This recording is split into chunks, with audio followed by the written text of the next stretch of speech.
Selamat datang di Mata Najwa, saya Najwa Shihab, tuan rumah Mata Najwa. Para pendiri bangsa kerap berdebat dengan tajam, terlatih berpolemik dengan pikiran yang dalam. Berbantahan secara lisan pun juga lewat tulisan. Saling menguji pikiran nyaris tanpa aroma kebencian. Begitulah gagasan Indonesia dirumuskan dari aktivisme di lapangan, juga diskusi berkelanjutan. Namun kita sama-sama tahu, tradisi berdebat sudah terlalu lama dikucilkan, bahkan dianggap omong kosong yang tak punya kegunaan. Lantas bagaimana dengan debat Pilkada Jakarta? Akan berdaya guna atau hanya ajang jual kecap belaka? Inilah Mata Najwa eksklusif babak final Pilkada Jakarta.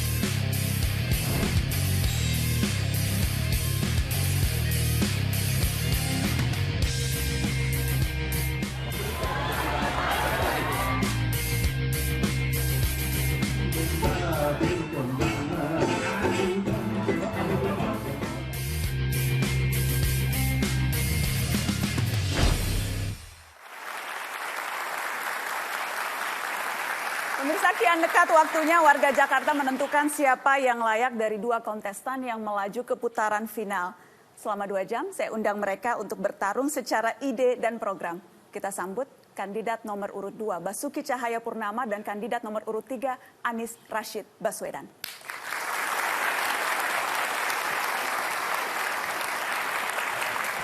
Sekali lagi kita kasih tepuk tangan untuk dua kandidat. Terima kasih Pak Basuki, Pak Anies, terima kasih sudah hadir. Silakan duduk.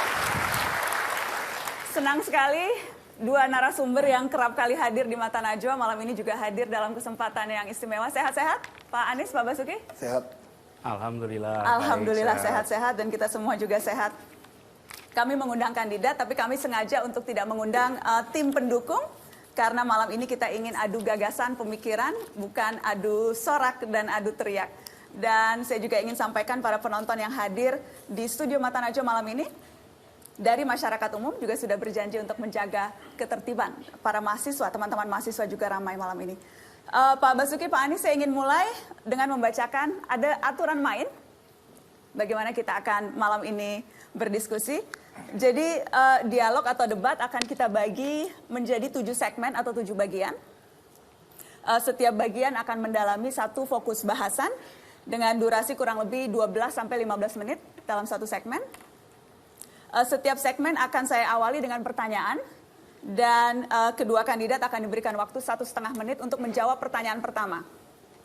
Kemudian setelah itu akan dilanjutkan dengan diskusi terbuka. Jadi masing-masing kandidat dapat saling menanggapi dan selama diskusi terbuka itu mungkin saja akan ada pertanyaan lanjutan dari moderator. Dan juga moderator akan memiliki kewenangan untuk mengatur jalannya diskusi, termasuk untuk menjaga keseimbangan durasi jawaban antar kandidat. Jadi nanti pada saat open diskusi terbuka, saya akan mengingatkan soal keseimbangan durasi, karena saya yakin kita semua juga paham dalam perdebatan, bukan hanya yang penting menyampaikan pendapat, tapi juga kepekaan untuk mendengarkan jawaban. Dan kita akan mulai dengan mempersilakan tepuk tangan kepada kedua kandidat yang akan kita ajak diskusi malam hari ini. Baik, Pak Basuki, Pak Anies, kita mulai dengan pertanyaan pertama. Waktunya 1,5 menit untuk masing-masing kandidat. Masih pertanyaan yang umum, yang saya ingin tahu. Apa prioritas utama program yang Anda bawa dan memiliki nilai tambah dalam pilkada ini? Apa prioritas utama program yang Anda bawa dan memiliki nilai tambah? Saya persilakan kandidat nomor urut 2, Pak Basuki, waktunya 1,5 menit, Pak. Ya, prioritas kami tentu adalah bagaimana membuat orang Jakarta itu otak, perut, dompetnya penuh. Artinya itu dari sisi rohani, budaya, pendidikan, kesehatan maupun ekonomi. Nah, untuk bisa mencapai itu, prioritas utama kami yang sudah kami lakukan adalah birokrasi. Nah, itu adalah prioritas utama kami. Kami sangat yakin dengan adanya birokrasi yang tertata baik, dengan adanya transparansi, dengan adanya sistem, maka ini akan 5 tahun ke depan ketika PNS-PNS yang muda mulai naik, dia akan mulai mengisi. Nah, kami selama 3-4 tahun ini sudah membangun sistem. Ini contoh PNS. PNS itu sudah jelas ada kinerjanya, ada indikatornya. Nah, kami sangat yakin tidak mungkin program kami bisa jalan kalau tidak memiliki PNS yang bersih, transparan, profesional tadi. Nah, ini yang kami lakukan. Sehingga 5 tahun ke depan, kami ini ngurusin orang dari Jamin sampai ke Liang Lahat sebetulnya. Sampai kalau 5 tahun ke depan lagi, bahkan rumah sakit kami, kelas 3 itu sudah bukan 6 ranjang, tapi tinggal 4 ranjang. Bahkan kami juga menyediakan apartemen. Untuk apa? Ya kalau untuk orang yang tidak mampu, kalau dia sakit, jangan pulang ke rumah. Kalau udah sekarat gitu ya, udah susah terminal atau stadium 4, dia boleh tinggal di apartemen, kami tetap urus dia sebagai keluarga. Itu yang kita lakukan. Terima kasih Pak Basuki, 1,5 menit Anda sudah selesai. Saya ingin persilakan ke Pak Anies 1,5 menit yang sama. Ya, terima kasih. Assalamualaikum warahmatullahi wabarakatuh. Waalaikumsalam. Saya ingin mulai dengan mengucapkan selamat hari Nyepi yang bagi umat Hindu yang besok merayakan Nyepi. Yang kedua, terkait dengan prioritas Jakarta. Yang dibutuhkan Jakarta bukan hanya pemimpin yang kuat, bukan hanya birokrasi yang kuat, tetapi justru warga yang kuat, warga yang berdaya, warga yang bisa terlibat. Yang kedua, kita membutuhkan di Jakarta keberpihakan. Kepemimpinan yang berpihak. Berpihak pada siapa? Pada yang rentan. Yang rentan dari mulai sosioekonomi. Yang tak bekerja, tak terdidik. Yang hari ini belum memiliki kemampuan ekonomi. Termasuk mereka yang menyandang disabilitas. Termasuk kaum perempuan, anak-anak, orang tua. Keberpihakan. Yang ketiga, yang tidak kalah penting. Menyelesaikan problem dengan kepemimpinan yang efektif. Jakarta membutuhkan perencanaan yang baik, dan itu artinya bisa merumuskan masalah, bisa merumuskan langkahnya, lalu eksekusinya dengan baik hingga tuntas. Dan bila itu dilakukan dengan fokus 3 hal. 1, penyiapan lapangan pekerjaan yang lebih luas. Kita memiliki program OKOC.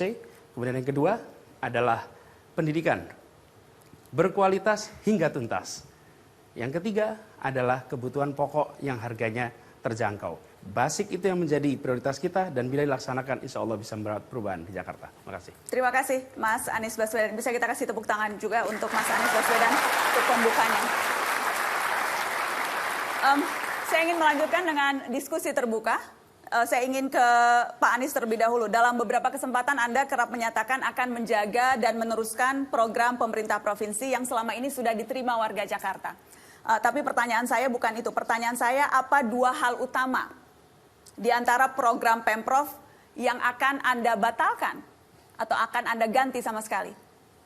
Jadi malah yang dibatalkan ya? Yang dibatalkan. Pertama, sudah sering disampaikan, kita akan membuat KJP bukan saja menjangkau siswa, tetapi anak usia sekolah. Peraturan gubernur yang membatasi itu akan kami ubah. Yang kedua, sering kita bicarakan mengenai penggusuran. Kita ingin memastikan bahwa di Jakarta besok yang dilakukan adalah penataan. Kita ingin memastikan kita memberikan ruang bagi seluruh warga Jakarta, siapapun, kaya miskin, untuk mendapatkan kesempatan hidup tinggal di Jakarta dengan nyaman. Dan itu kepastian papan menjadi penting. Oke. Ini 2 saja yang diambil. 2 saja Mas Anies, jadi Anda Sebenarnya akan... ada lagi beberapa, tapi 2 Saya minta aja. 2 saja, KJP dan kemudian tadi pendekatan penggusuran. Pak Basuki, tanggapan Anda akan ada 2 itu yang dibatalkan? Saya mesti berdiri atau duduk? Terserah. Panggung untuk Anda, terserah. Ya udahlah, ikut aja deh. Baik, kita berikan kesempatan menanggapi. Kita tentu tidak batalkan ya. Misalnya KJP Plus tadi ya. Kami mempunyai kajian, pengalaman saya waktu jadi bupati di Belitung Timur. Kami kasih tidak bayar sekolah. Tapi masih banyak sekali anak-anak nggak sekolah. Kenapa? Karena dia kerja timah, ada ekonomi. Nah ini anggap KJP Plus itu bagi kami itu adalah menambah nilai. Misalnya sekarang kami lagi uji coba nih ya. Orang, anak-anak ini dapat beli daging 35.000, beli beras premium 6.000, beli telur juga murah. Nah ternyata tidak semua anak beli. Nah artinya apa? Ini kita harus menambah nambah uang supaya dia mampu beli daging. Karena anak-anak bukan cuma sekolah, Baik. dia harus punya nutrisi yang baik. Nah itu yang kita akan lakukan. Terus penggusuran, sebetulnya kalimatnya ya penataan. Kalau penggusuran memang digusur kok rumahnya, karena dia tinggal di dalam bantaran sungai. Tapi ketika kami pindahkan mereka, bagi kami dia hidup lebih baik. Tidak layaklah membiarkan orang tinggal dalam sungai, tiap kali hujan datang, banjir, apalagi TBC macam-macam sempit. Jadi kami pindah dia tempat lebih baik. Jadi saya kira 2 program itu, kalau saya masih jadi gubernur, kita akan teruskan. Bukti Ciliwung, banjir berkurang. 2.200 ke 80 titik. Kita akan bahas lebih jauh nanti soal KJP dan juga soal pendekatan penggusuran tadi atau penataan. Saya ingin kita melihat bagaimana perjalanan kampanye selama 6 bulan ini. Ada sejumlah program yang Anda berdua miliki yang memiliki kemiripan satu sama lain. Karenanya sempat kita dengar ada saling klaim, mana yang lebih dulu, mana yang meniru. Seperti ini contohnya, kita lihat sama-sama.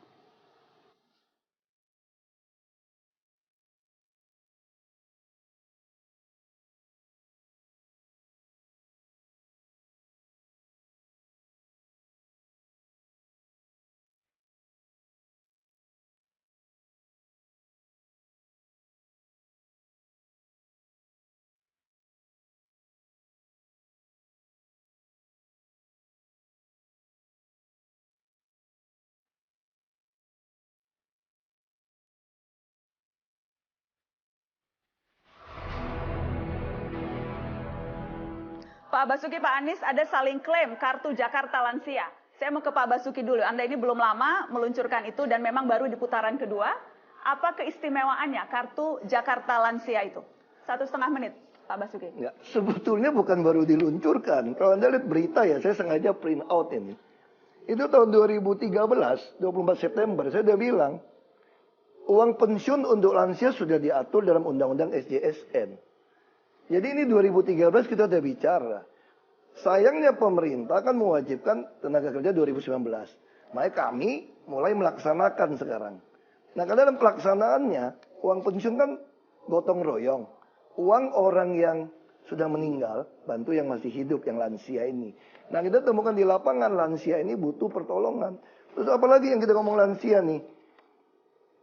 2013, 16 April juga ngomong udah lansia. Jadi 2013, ketika kami melaksanakan sistem jaminan sosial nasional, kami udah pikirkan soal lansia ini, dia harus mendapatkan uang pensiun. Hanya bentuk nilai berapa kita perlu kajian. Nah, terakhir kita perkirakan mungkin 600.000 sampai 1 juta. Tapi siapa itu lansia? Lansia yang tidak dipelihara oleh keluarganya. Itu yang kita lakukan. Tapi kalau bisa dipelihara oleh keluarganya, dia harus bertanggung jawab. Jadi saya tidak tahu kalau saya tuduh nyontek. Kebetulan saya yang mengerti sekali tentang BPJS juga. Saya dalam melaksanakan sistem jaminan sosial nasional sejak saya jadi Bupati Belitung Timur tahun 2005 tentang lansia ini. Makanya saya berhenti jadi Bupati, mau jadi gubernur supaya lansia itu ada pensiun sebetulnya. Ini niatnya gitu. Jadi Anda tidak menyontek program ya? Kalau dari 2013 sebelum nyalon kira kita. Waktu yang sama untuk Pak Anies. Anda juga memiliki program tunjangan hari tua yang juga fokus peningkatan kualitas hidup warga lansia. Apa pembedanya dengan kartu Jakarta Lansia, Pak? 1,5 menit. Tapi sebelum saya sampai ke situ, sebenarnya kalau petahana itu menunjukkan karya, bukan meluncurkan program. Kalau meluncurkan program di saat kampanye, itu adalah calon. Tapi kalau petahana tunjukkan sudah dikerjakan. Bila dirancang 2013 dan nggak jalan sampai sekarang, bagaimana kita bisa mengharapkan ini tereksekusi di kemudian hari? Ini catatan mendasar bagi pemilih untuk memikirkan. Dan orang tua baru dipikirkan ketika ada pilkada. Mungkin mereka semua berharap tiap bulan ada pilkada. Jadi orang tua dipikirkan. Kalau kami, karena kami memang mau mencalonkan, kami tunjukkan. Kami memulai dengan program pada saat awal kampanye ini, santunan untuk orang tua, untuk lansia. Nilainya Rp300.000 per bulan. Kemudian muncullah Rp600.000, ya alhamdulillah double. Kita alhamdulillah mendapatkan dukungan dari relawan-relawan Pak Agus dan Pak Silvi. Salah satu yang diharapkan dari mereka adalah program lansia, supaya diadopsi. Dan insya Allah kita adopsi itu. Sehingga kita malah merencanakan bagi lansia itu bisa mendapatkan sekitar 8,6 juta per tahun untuk para lansia di Jakarta. Pak Agus waktu itu membuat program 5 juta per tahun untuk para lansia. Kita kombinasi sehingga ini bisa menjadi program untuk lansia. Dan yang tidak kalah penting, ini bukan hanya memberi. Justru lansia yang masih aktif, masih bisa berkarya, kita akan undang untuk OKOC, bahkan untuk menjadi mentor berbagai kegiatan di masyarakat. Terima kasih, Mas Anies. Kita kasih tepuk tangan. Saya ingin ke, apakah akan menanggapi? Silakan, akan menanggapi Pak Ahok. Ya, makanya. Kenapa kalau dari 2013 kenapa tidak Saya dilaksanakan katakan tadi? itu semua kan bertahap. Kita anggaran juga ada batasan. Makanya orang tua yang kita lakukan apa dulu? Kita meluncurkan Transjakarta Care. Kita memberikan bantuan. Hampir banyak uang operasional saya itu dibantu untuk tunjangan lansia. Jadi banyak lansia yang tinggal di rusun nggak punya duit itu kita pakai uang tunjangan operasional saya. Tapi setelah kita melakukan dasar wisma, kita ada satu aplikasi yang dijalankan. Kita mulai sadar nih nggak bisa mengandalkan uang operasional saya. Maka kita tentu harus luncurkan. Nah tentu namanya apa? Mereka bilang udah ada KJP, ada KJL. Ya kita ikutin aja KJL. Tapi secara prinsip kita udah bicarakan. Prinsip kami itu sederhana aja. Bagaimana undang-undang sistem jaminan sosial nasional bisa kita implementasikan di Jakarta. Saya ingin minta tanggapan Jadi Pak Anies untuk yang tadi sebelum saya pindah ke topik lain. Ya, saya melihat begini aja. Kalau untuk infrastruktur cepat sekali pengerjaannya, tapi untuk warga, untuk orang tua justru lama. Menurut saya justru inilah prioritas yang harus digeser. Yang dipikirkan warganya, bukan benda matinya saja. Dan di sini yang kepemimpinan kita tawarkan yang berbeda. Kita memikirkan mengenai warganya, kita berikan kebahagiaan mereka, kesejahteraan mereka. Termasuk yang rentan. Dalam hari ini orang tua. Jadi baik-baik saja bahwa itu diluncurkan pada saat ini. Tapi menurut saya warga kemudian lihat kalau begini lebih baik pilkada tiap bulan. Biar program-program memikirkan warga muncul. Itu yang kami ingin. Ada tanggapan Pak Ahok? Ya sebetulnya bukan begitu ya tuduhannya ya. Misalnya contoh, orang Jakarta mungkin lupa ya. Dulu tuh masih suka lihat anak-anak pakai tas yang jelek, sepatu yang jelek. Nenek kakeknya yang tua itu stres, lihat cucunya nggak mampu. Baik. Sekarang mana ada? Atau orang tua sekarang ngurus izin semua gitu mudah. Bahkan kami rumah-rumah yang tua pun, orang tua, kami perbaiki. Baik. Jadi sebetulnya kalau dibilang kami nggak jalankan program, emangnya Jakarta hari ini tambah buruk gitu loh. Baik. Pak Anies singkat. Singkat silakan. Jadi gini aja lah, kira-kira sederhananya. Programnya direncanakan 2013, sekarang 2017, 4 tahun lewat. Jembatan Semanggi itu sudah akan selesai. Dan orang tua masih belum mendapatkan yang mereka harus jadi haknya. Ini yang berbeda yang kami akan tawarkan. Kita akan pikirkan justru warganya. Pak Ahok? Sebetulnya cara berpikir bukan begitu ya. Sekarang saya tanya di Jakarta, masih ada nggak orang yang bekerja ketika orang tuanya sakit harus ngutang sama perusahaan? Nggak ada lagi. Siapa bilang kami nggak perhatikan orang tua? Maka kita jemput tuh tentang Jakarta Care. Baik. Jadi orang sakit udah. Sudah cukup. Baik. Kita akan sudahi di program kesehatan. Kita akan lanjutkan di program-program lain yang juga tampak beda tapi mirip.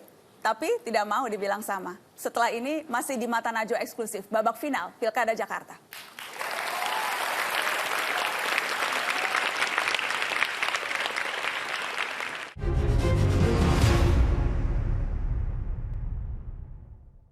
Dipersembahkan oleh,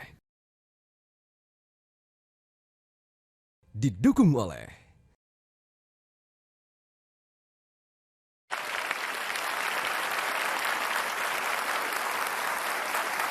Mata Najwa eksklusif babak final Pilkada Jakarta. Kandidat nomor urut 2 dan nomor urut 3 ini sama-sama suka main kartu pemirsa. Tapi kalau tadi kartu untuk lansia, sekarang mari kita bandingkan kartu bidang pendidikan. Mana yang lebih unggul? KJP atau KJP yang pakai plus di belakangnya? Kita lihat yang berikut.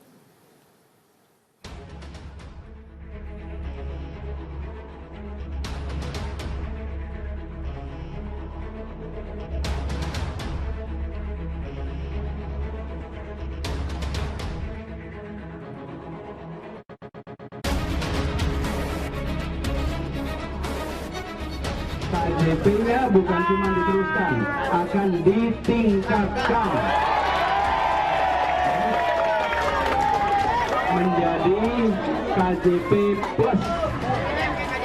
Jadi nanti anak-anak yang kejar paket C juga bisa dapat, kejar paket B juga bisa dapat, dan bisa dipakai juga untuk pelatihan.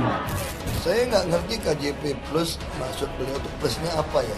Kalau yang punya kami jelas sampai kuliah. Udah sampai kuliah bisa masuk perguruan tinggi negeri udah kami biayain. Malah nilainya kita ditingkatkan, kami masuk pada 300 miliar, sekarang udah 2,5 triliun. Kita targetnya bisa 3 triliun. Saya nggak ngerti plusnya apa.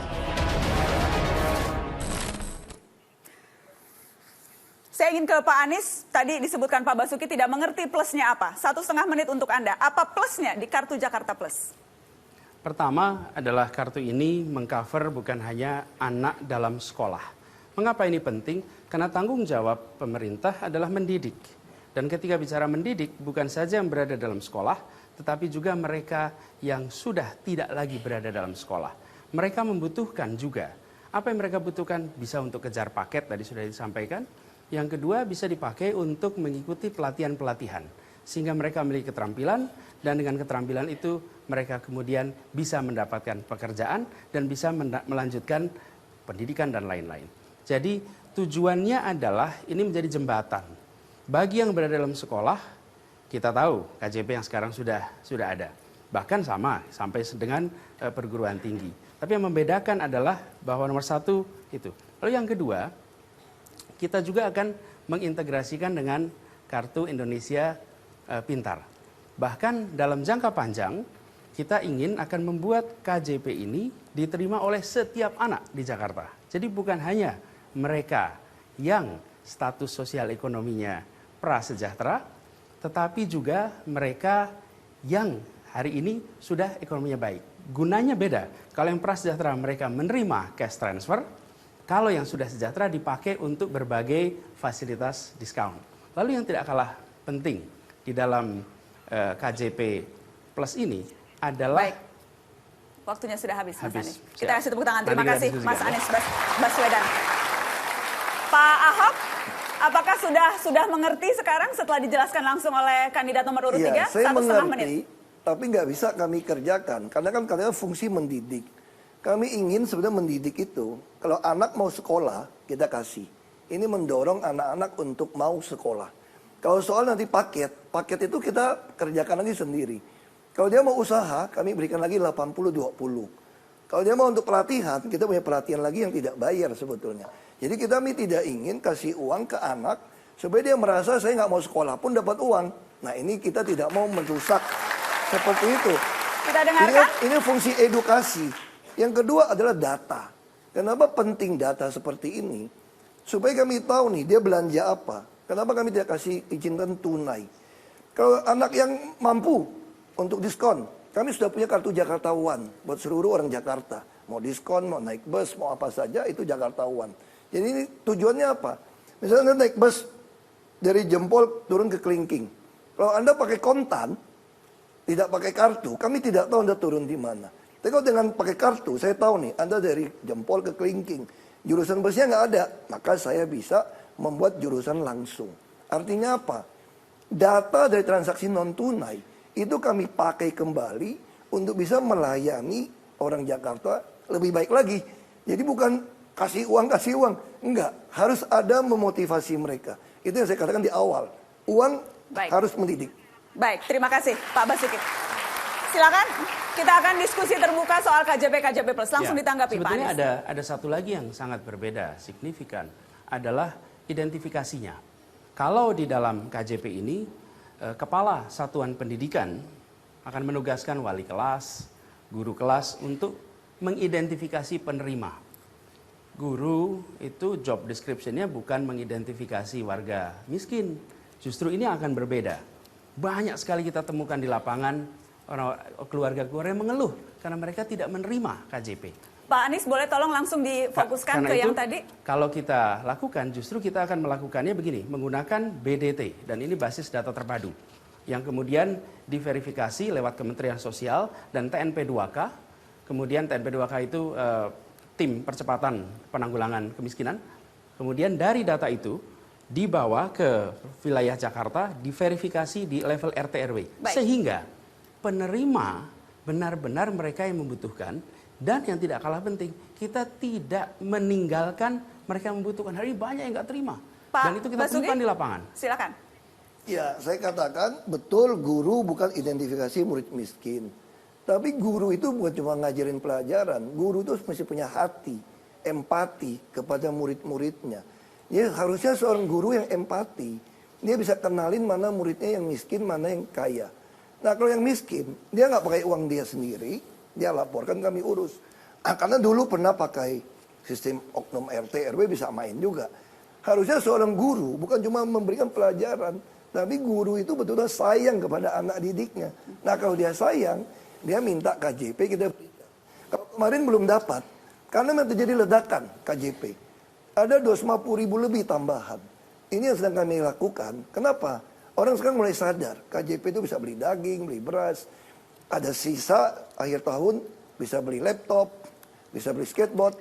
Itu sesuatu yang membuat mereka sekarang mendaftar. Begitu dia daftar, kita kasih kok. Oke. Saya ingin ke Pak Anies. Pak Anies, saya ingin Anda spesifik menanggapi bahwa tadi memang tidak ingin kasih uang langsung tunai ke anak dan kemudian datanya itu untuk transaksi non tunai.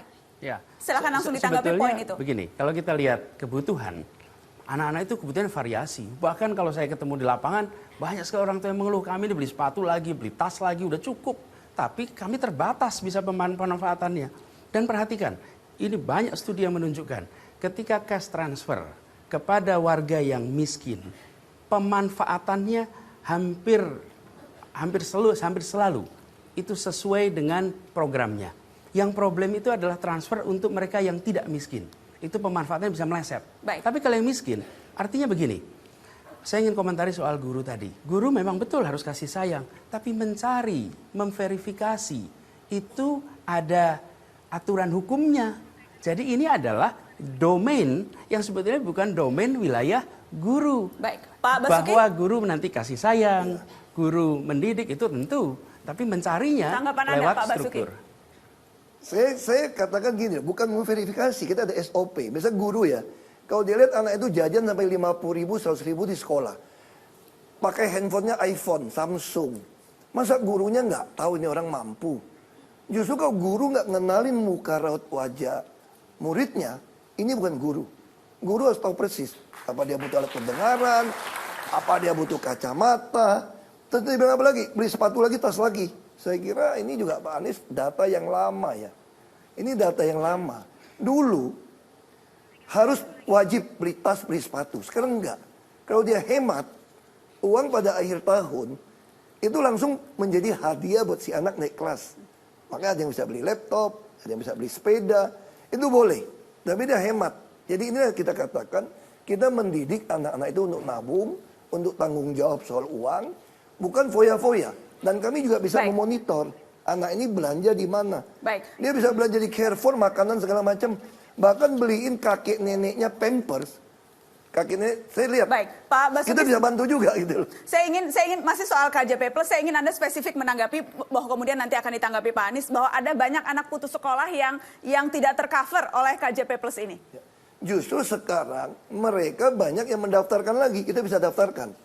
Banyak anak-anak kalau yang udah terlanjur drop out, dia nggak mau, kita dorong untuk paket A, paket B, paket C. Termasuk keterampilan. Nah sekarang kita tambahkan lagi, mereka bisa direkrut jadi pegawai untuk pelatihan. Baik. Ya, pergubnya belum pernah berubah. Jadi itu dikatakan Pak Basuki, tapi pergubnya enggak. Pergubnya mengatakan bahwa sasaran penerima adalah peserta yang berdomisili dan bersekolah. Bersekolah di satuan pendidikan. Jadi meskipun dikatakan begitu, pergubnya nggak diubah kok. Ini masih pergub yang berlaku sekarang. Artinya sebenarnya ini lagi-lagi karena kampanye ada variasi nih baru.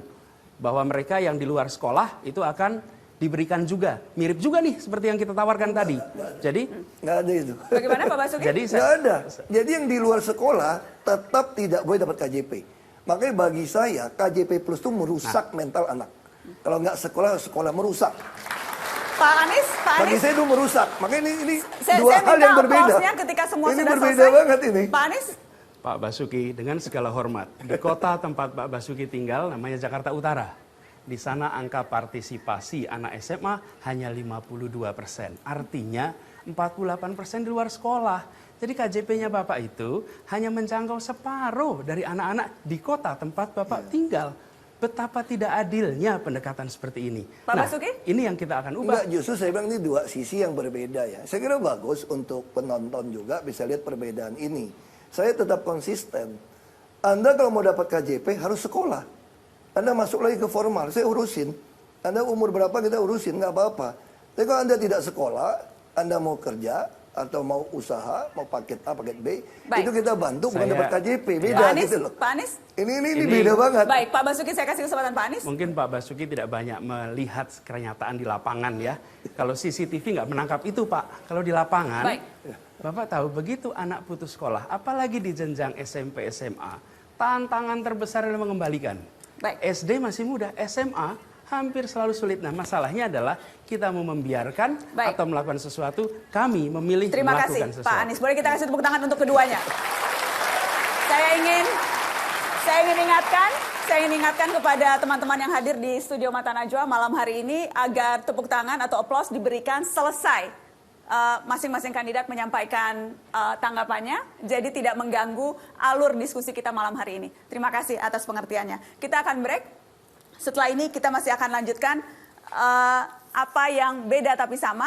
Apakah pendekatan dan gaya kepemimpinan yang berbeda tapi sama?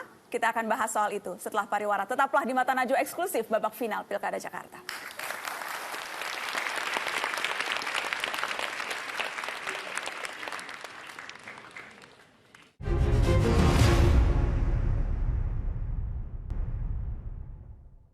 Dipersembahkan oleh, didukung oleh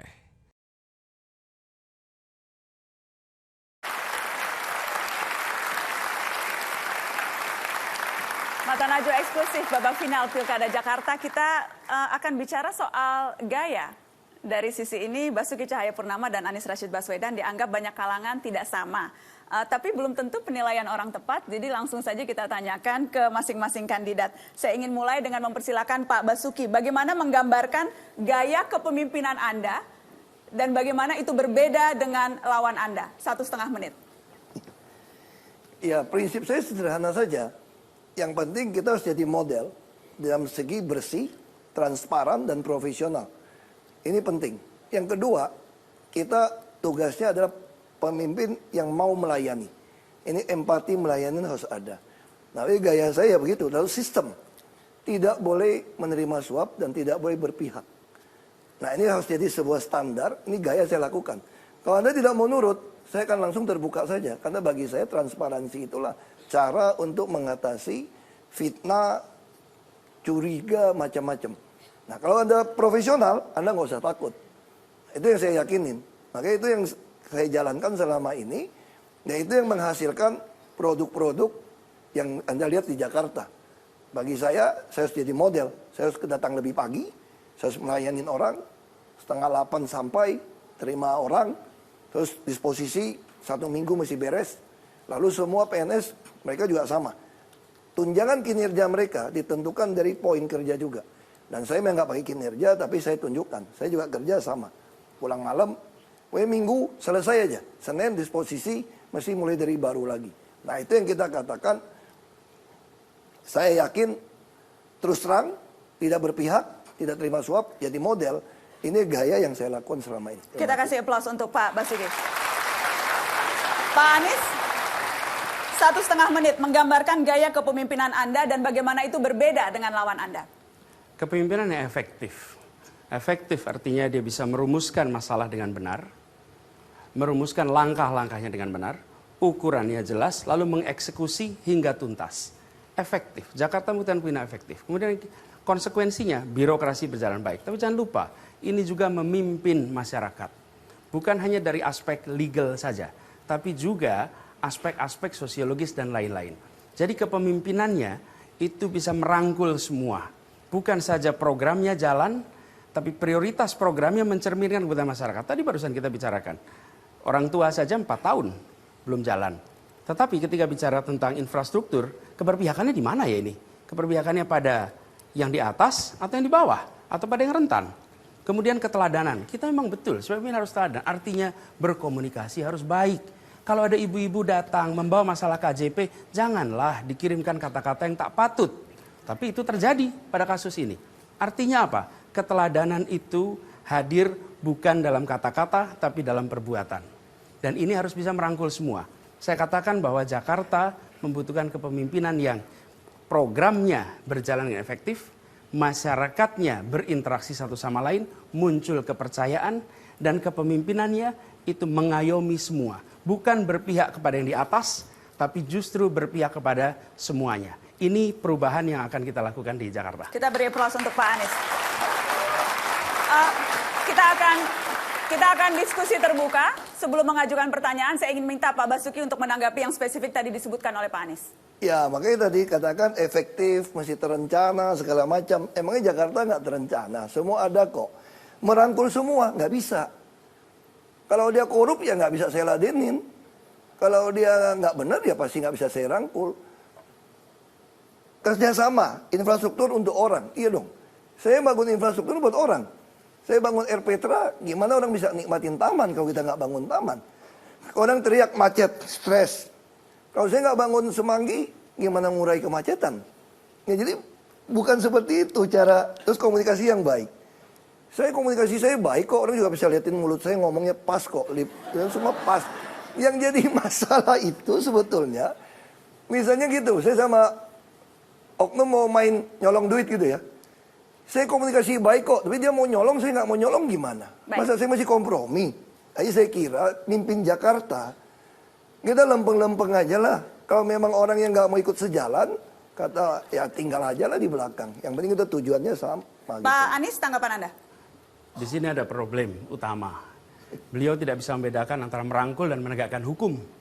Merangkul semua itu adalah bicara tentang bagaimana seluruh warga dijangkau. Atas, bawah, kanan, kiri, semuanya bisa dijangkau. Gubernurnya nggak hanya bicara dengan sekelompok orang, tapi pada semuanya. Menegakkan hukum, ya pada siapa saja harus ditegakkan. Jangan keliru. Kalau itu namanya dicampur nanti. Ketika kita bicara menegakkan hukum, tegakkan aturan. Tetapi dengan siapapun bisa merangkul, bisa menggerakkan. Saya beri contoh. Ketika kita melakukan program-program yang belum tentu disetujui, maka gubernur datang, bicara, bisa dialog. Sehingga apa? Menurun ke bawah. Baik. Di jajaran birokrasi, mereka pun melihat, oh begini ya. Kalau gubernurnya tidak berdialog dengan yang di bawah, ya yang di bawahnya pun gak akan melakukan. Jadi kepemimpinan itu hadir, memberikan contoh dalam artian perbuatan. Baik, kita bisa kasih tepuk tangan untuk Pak Anies Baswedan. Saya ada satu pertanyaan yang saya ingin ajukan ke Anda, Pak Anies, dan nanti kemudian Pak Basuki bisa menanggapi. Pak Anies, kehadiran Anda di acara Hall Presiden kedua, Presiden Soeharto dan peringatan Super Semar di Masjid Atin beberapa waktu lalu, sempat menjadi perhatian publik. Statement Anda ketika itu adalah banyak pelajaran kepemimpinan yang bisa kita ambil dari figur Pak Harto. Pertanyaan saya, apa pelajaran kepemimpinan dari Pak Harto yang akan Anda terapkan ketika memimpin Jakarta? Kita bisa belajar begitu banyak dari para pemimpin bangsa. Dari Bung Karno kita belajar tentang menggerakkan. Bagaimana retorikanya, pesan-pesannya membuat orang tersadarkan, terbuka wawasannya, dan mau berbuat. Dari Presiden Soeharto, kita bisa melihat seorang figur yang stabil, tidak emosional, bisa memetakan masalah, lalu melakukan langkah-langkah, termasuk merekrut mereka-mereka yang pakar. Bisa jadi kita setuju atau tidak setuju dengan kebijakannya. Tapi pendekatannya adalah pendekatan seorang yang sangat stabil. Saya rasa Jakarta juga membutuhkan orang yang stabil, yang tidak labil, yang kemudian bisa mengambil keputusan dengan mempertimbangkan seluruh faktor. Belum tentu kita setuju kebijakan ya, saya garis bawahi. Tetapi, dan ada satu pesan yang menarik. Pak Anies, boleh saya minta Anda kerucutkan maksudnya stabil itu apa? Misalnya ketika bertanya, maka dijelaskan dengan baik, dengan tenang. Apapun situasinya, apapun yang dihadapi pemimpin, meresponnya, membuat suasana menjadi lebih teduh. Itu juga yang dibutuhkan. Jadi bukan justru menjadi pemantik konflik, bukan menjadi pemantik masalah, tapi hadir menyelesaikan masalah. Dan yang gak kalah penting, Pak Harto sering mengatakan, ojo dumeh, jangan sering merasa, ojo kagetan. Itu sebagian filosofi. Nah, saya rasa kita perlu belajar dari semua pemimpin-pemimpin yang ada di Republik Kita kasih ini. aplaus untuk Pak Anies Baswedan. Saya ingin minta Pak Basuki menanggapi khusus seperti pertanyaan yang tadi, pelajaran kepemimpinan yang tadi disebutkan oleh Pak Anies, apakah Anda sependapat dengan itu? Ya, itu sih memang umum-umum ya begitu ngomongnya ya. Tapi kalau buat saya, pelajaran baik dari Pak Harto, itu ada menjaga kestabilan harga sembako. Makanya itu penting banget. Saya pernah dengar satu cerita menarik. Ketika waktu itu di Sulawesi Utara, itu pedagang beras sudah mau naikin harga beras. Karena mereka ngintip gudang Bulog di Manado itu kosong. Lalu malam itu juga Pak Harto perintahkan Pak Wiranto, siapkan Hercules, isi beras yang banyak, terbangkan malam ini juga ke Manado. Begitu terbang ke Manado, besok paginya sengaja ngundang wartawan datang, dibuka itu gudang penuh beras, langsung pedagang beras tidak berani menaikkan harga beras. Nah itu yang saya lakukan di Jakarta sekarang, menyontoh Pak Harto. Ketika pedagang di Cipinang mulai numpuk beras, saya bilang, aku punya stok 250.000 ton loh. Kalau kalian numpuk pakai hutang bank, selesai kalian. Terus saya kasih 300 miliar nih pada food station Cipinang. Baik, Pak. Itu yang kita lakukan. Makanya saya katakan, sembako ini kita pelajari, maka kita extend. Saya ingin minta Anda mengerucutkan ke ini, Pak Ahok. Ketika tadi disebutkan Pak Harto stabil, tidak emosional, bisa memetakan masalah. Apakah itu juga Anda miliki? Ya, sekarang karena kemudian, kalau saya tidak bisa memetakan masalah, Anda tidak mungkin melihat kemudian melakukan bisnis di Jakarta meloncat tajam. Anda tidak mungkin merasakan pengobatan begitu baik, rumah sakit begitu baik. Tidak emosional, Pak Ahok? Ya, sekarang kalau emosional, kalau kamu ngeyel ya gue emosional. Tapi kalau kamu nggak ngeyel, mah biasa-biasa aja. Buktinya bisa contoh ya, sungai kenapa banjir bisa berkurang dari 2.200 titik dengan 80? Itu karena bawahnya kerja dengan baik. Baik. Bahkan saya sering nonton bareng dengan teman-teman yang dari PPSU itu. Saya juga jamu mereka. Jadi sebetulnya kalau dibilang bahwa nggak lakukan, kalau nggak lakukan mah, saya kira kepuasan orang Jakarta nggak sampai 75%. Kita kasih tepuk tangan untuk keduanya. Saya ingin Pak Basuki dan Pak Anies, saya ingin masih open diskusi. Masing-masing punya gaya sendiri, tapi mana yang lebih efektif untuk mengelola birokrasi dan untuk melayani publik. Persepsinya Pak Basuki yang terbentuk dari Anda, ceplas-ceplos apa adanya, tapi mudah marah dan gampang pecat anak buah katanya. Persepsinya. Pak Anies, persepsinya santun tapi tidak tegas, tidak mungkin berani pecat anak buah. Tepatkah persepsi itu? Pak Basuki, tepat tidak persepsi itu? Ya, tergantung. Mirip-mirip lah ya. Yang mana yang mirip, Pak? Saya tadi sebutkan. Nah, sebetulnya gini, kalau dibilang saya lakukan sendiri, emosional enggak. Kita pecat anak buah itu dalam rangka, karena timnya enggak benar. Karena itu ada sistem. Jadi, PNS bekerja di DKI itu ada scorecard, ada indikator kinerja. Jadi kalau kamu nggak bagus, kamu akan tersingkir. Jadi ini sistem. Jadi teman-teman kamu yang akan minta ganti. Jadi yang minta ganti-ganti pecat itu bukan saya. Itu memang dari timnya. Baik. Mereka putuskan karena dia nilai seluruh dari mereka. Jadi kalau bilang saya tukang pecat-pecat, kalau kamu kira dia nggak baik, ya mohon maaf, memang harus tersingkir gitu loh. Pak Anies, persepsinya tepat tidak? Tidak tegas, tidak mungkin berani pecat anak buah. Tidak mungkin berhentikan Tidak berani anak buah. pecat anak buah, Pak. Sekarang aja saya sedang berusaha memberhentikan Pak Basuki dari gubernur. Oke? Jadi bagaimana kita gak berani? Oh, apalagi anak buahnya. Gubernurnya aja mau diberhentiin gitu ya. Jadi apalagi anak buahnya? Kenapa? Saya jelaskan kenapa. Nih angkanya. Bagi saya sederhana sekali. Pak Basuki diberikan anggaran dan dilaksanakan hanya 70. Programnya terrealisasi. Kasihan warga Jakarta. Warga Jakarta tidak mendapatkan 30%. 30% itu hampir sepertiga dari programnya. Betapa tidak efektifnya kepemimpinan itu.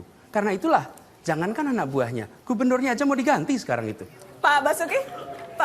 Saya terusin dikit ya, tapi bedanya kita lakukan dengan cara yang benar, dilakukan dengan menggunakan sistem. Baik. Jadi bukan kalau soal nyalinya, insya Allah bernyali, tapi lakukan dengan benar dan baik. Itu yang kita Pak Basuki, kerjakan. tanggapan Anda? Ya, kalau saya mau pecat saya kira bukan tergantung Pak Anies, tergantung warga Jakarta sih. Baik. Ya, kontrak saya sampai Oktober 2017. Ya, dalam hal ini saya memang anak buahnya Pak Anies karena saya pelayan warga Jakarta. Kemudian Pak Anies pelayan warga Jakarta, ya saya anak buahnya.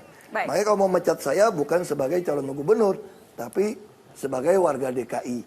Nah Baik. itu, terus kalau bicara tentang tadi 70%, sebetulnya gini, Anda harus ikutin. Sekarang uang kita malah nggak cukup banyak kok, terserap dengan baik. Kenapa? Dulu itu 70%, karena kita banyak motong. banyak anggaran yang mau dicuri, mau di markup. Baik. Coba lihat, walaupun 70% pembangunan Jakarta lebih baik kok sekarang kok. Orang lebih merasa ada pembangunan.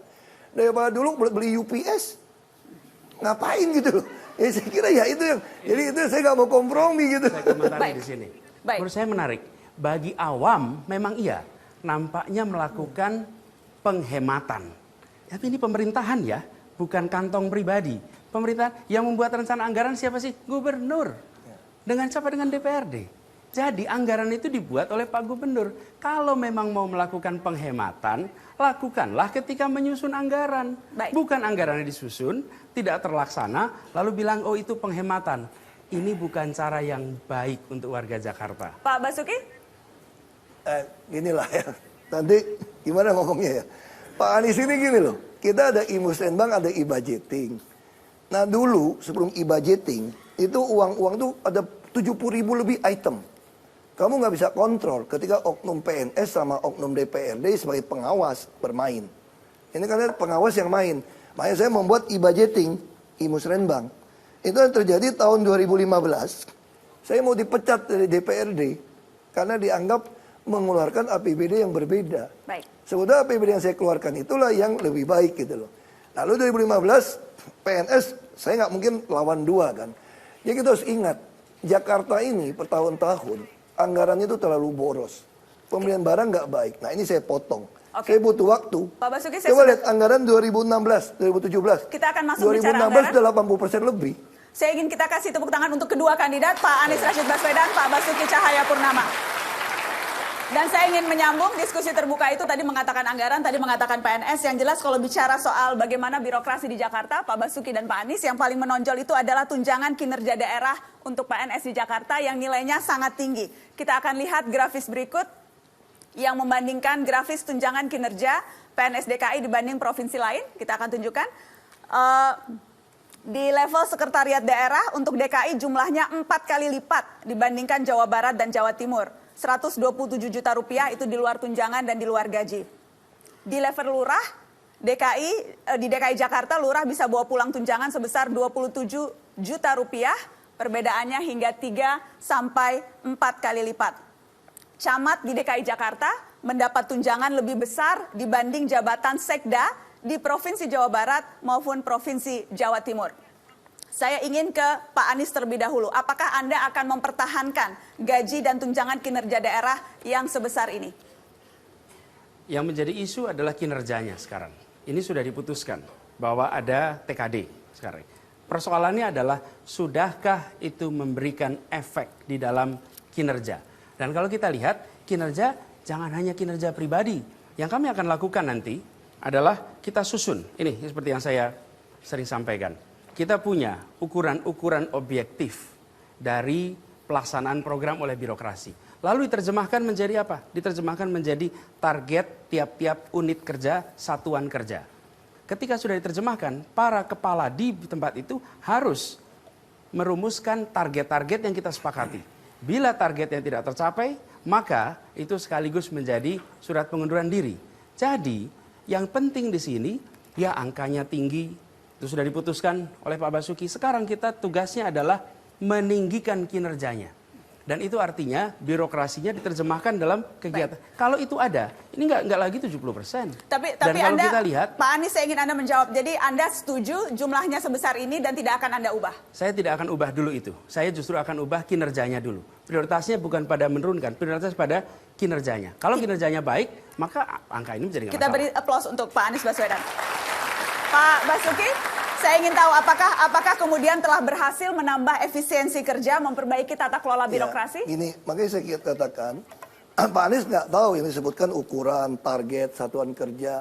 Itu yang saya katakan tadi, itu adalah indikator kinerja. Jadi tadi gaji tadi bukan pasti dapat.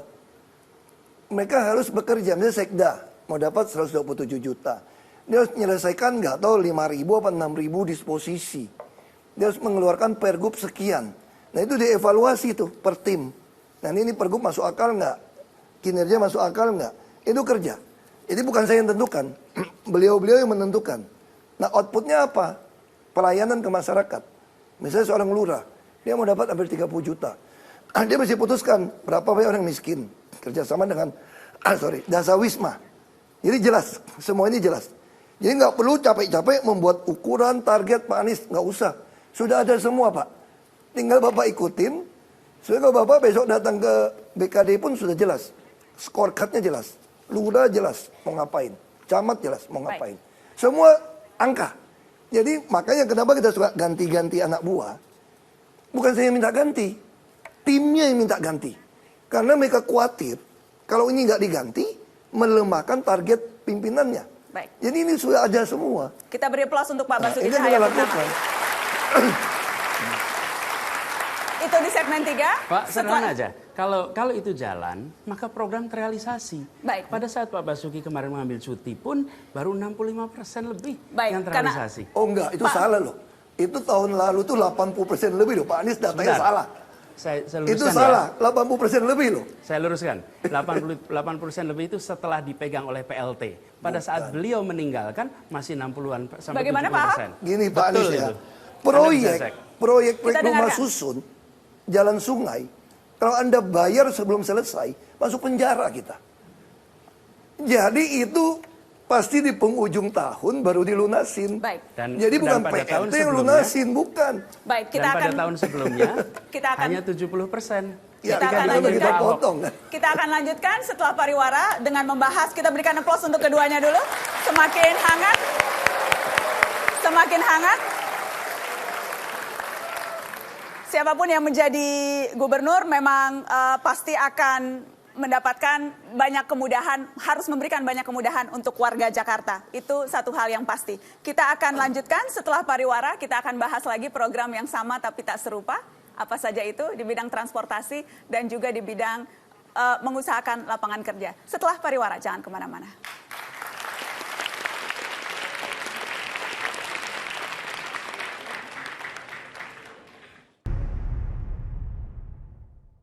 Dipersembahkan oleh, didukung oleh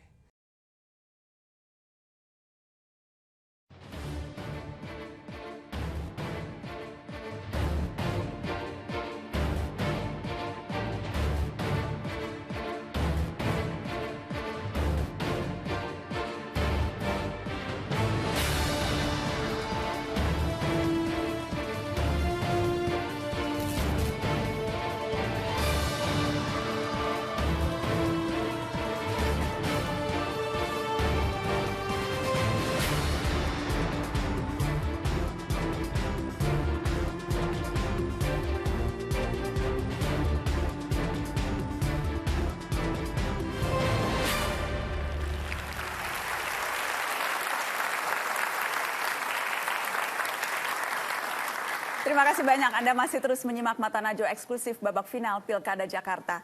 Pemirsa sekali lagi karena kampanye sudah berlangsung selama kurang lebih 6 bulan dan program-program kedua kandidat sudah disosialisasikan, maka fokus perdebatan malam ini adalah komparasi, pembanding, mana keunggulannya dan kalaupun misalnya sama atau serupa, apa hal lain yang ditawarkan sehingga bisa memberikan nilai lebih. Seperti yang ini misalnya, apakah ini juga program yang sama, serupa, mirip-mirip? Kita lihat yang berikut ini.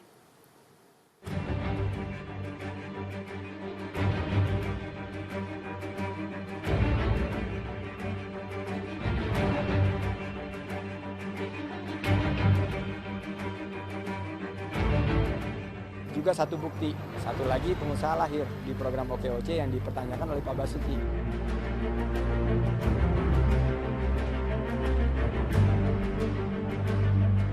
Ini bangun siapa bangun duluan? Ini OKOC sesungguhnya.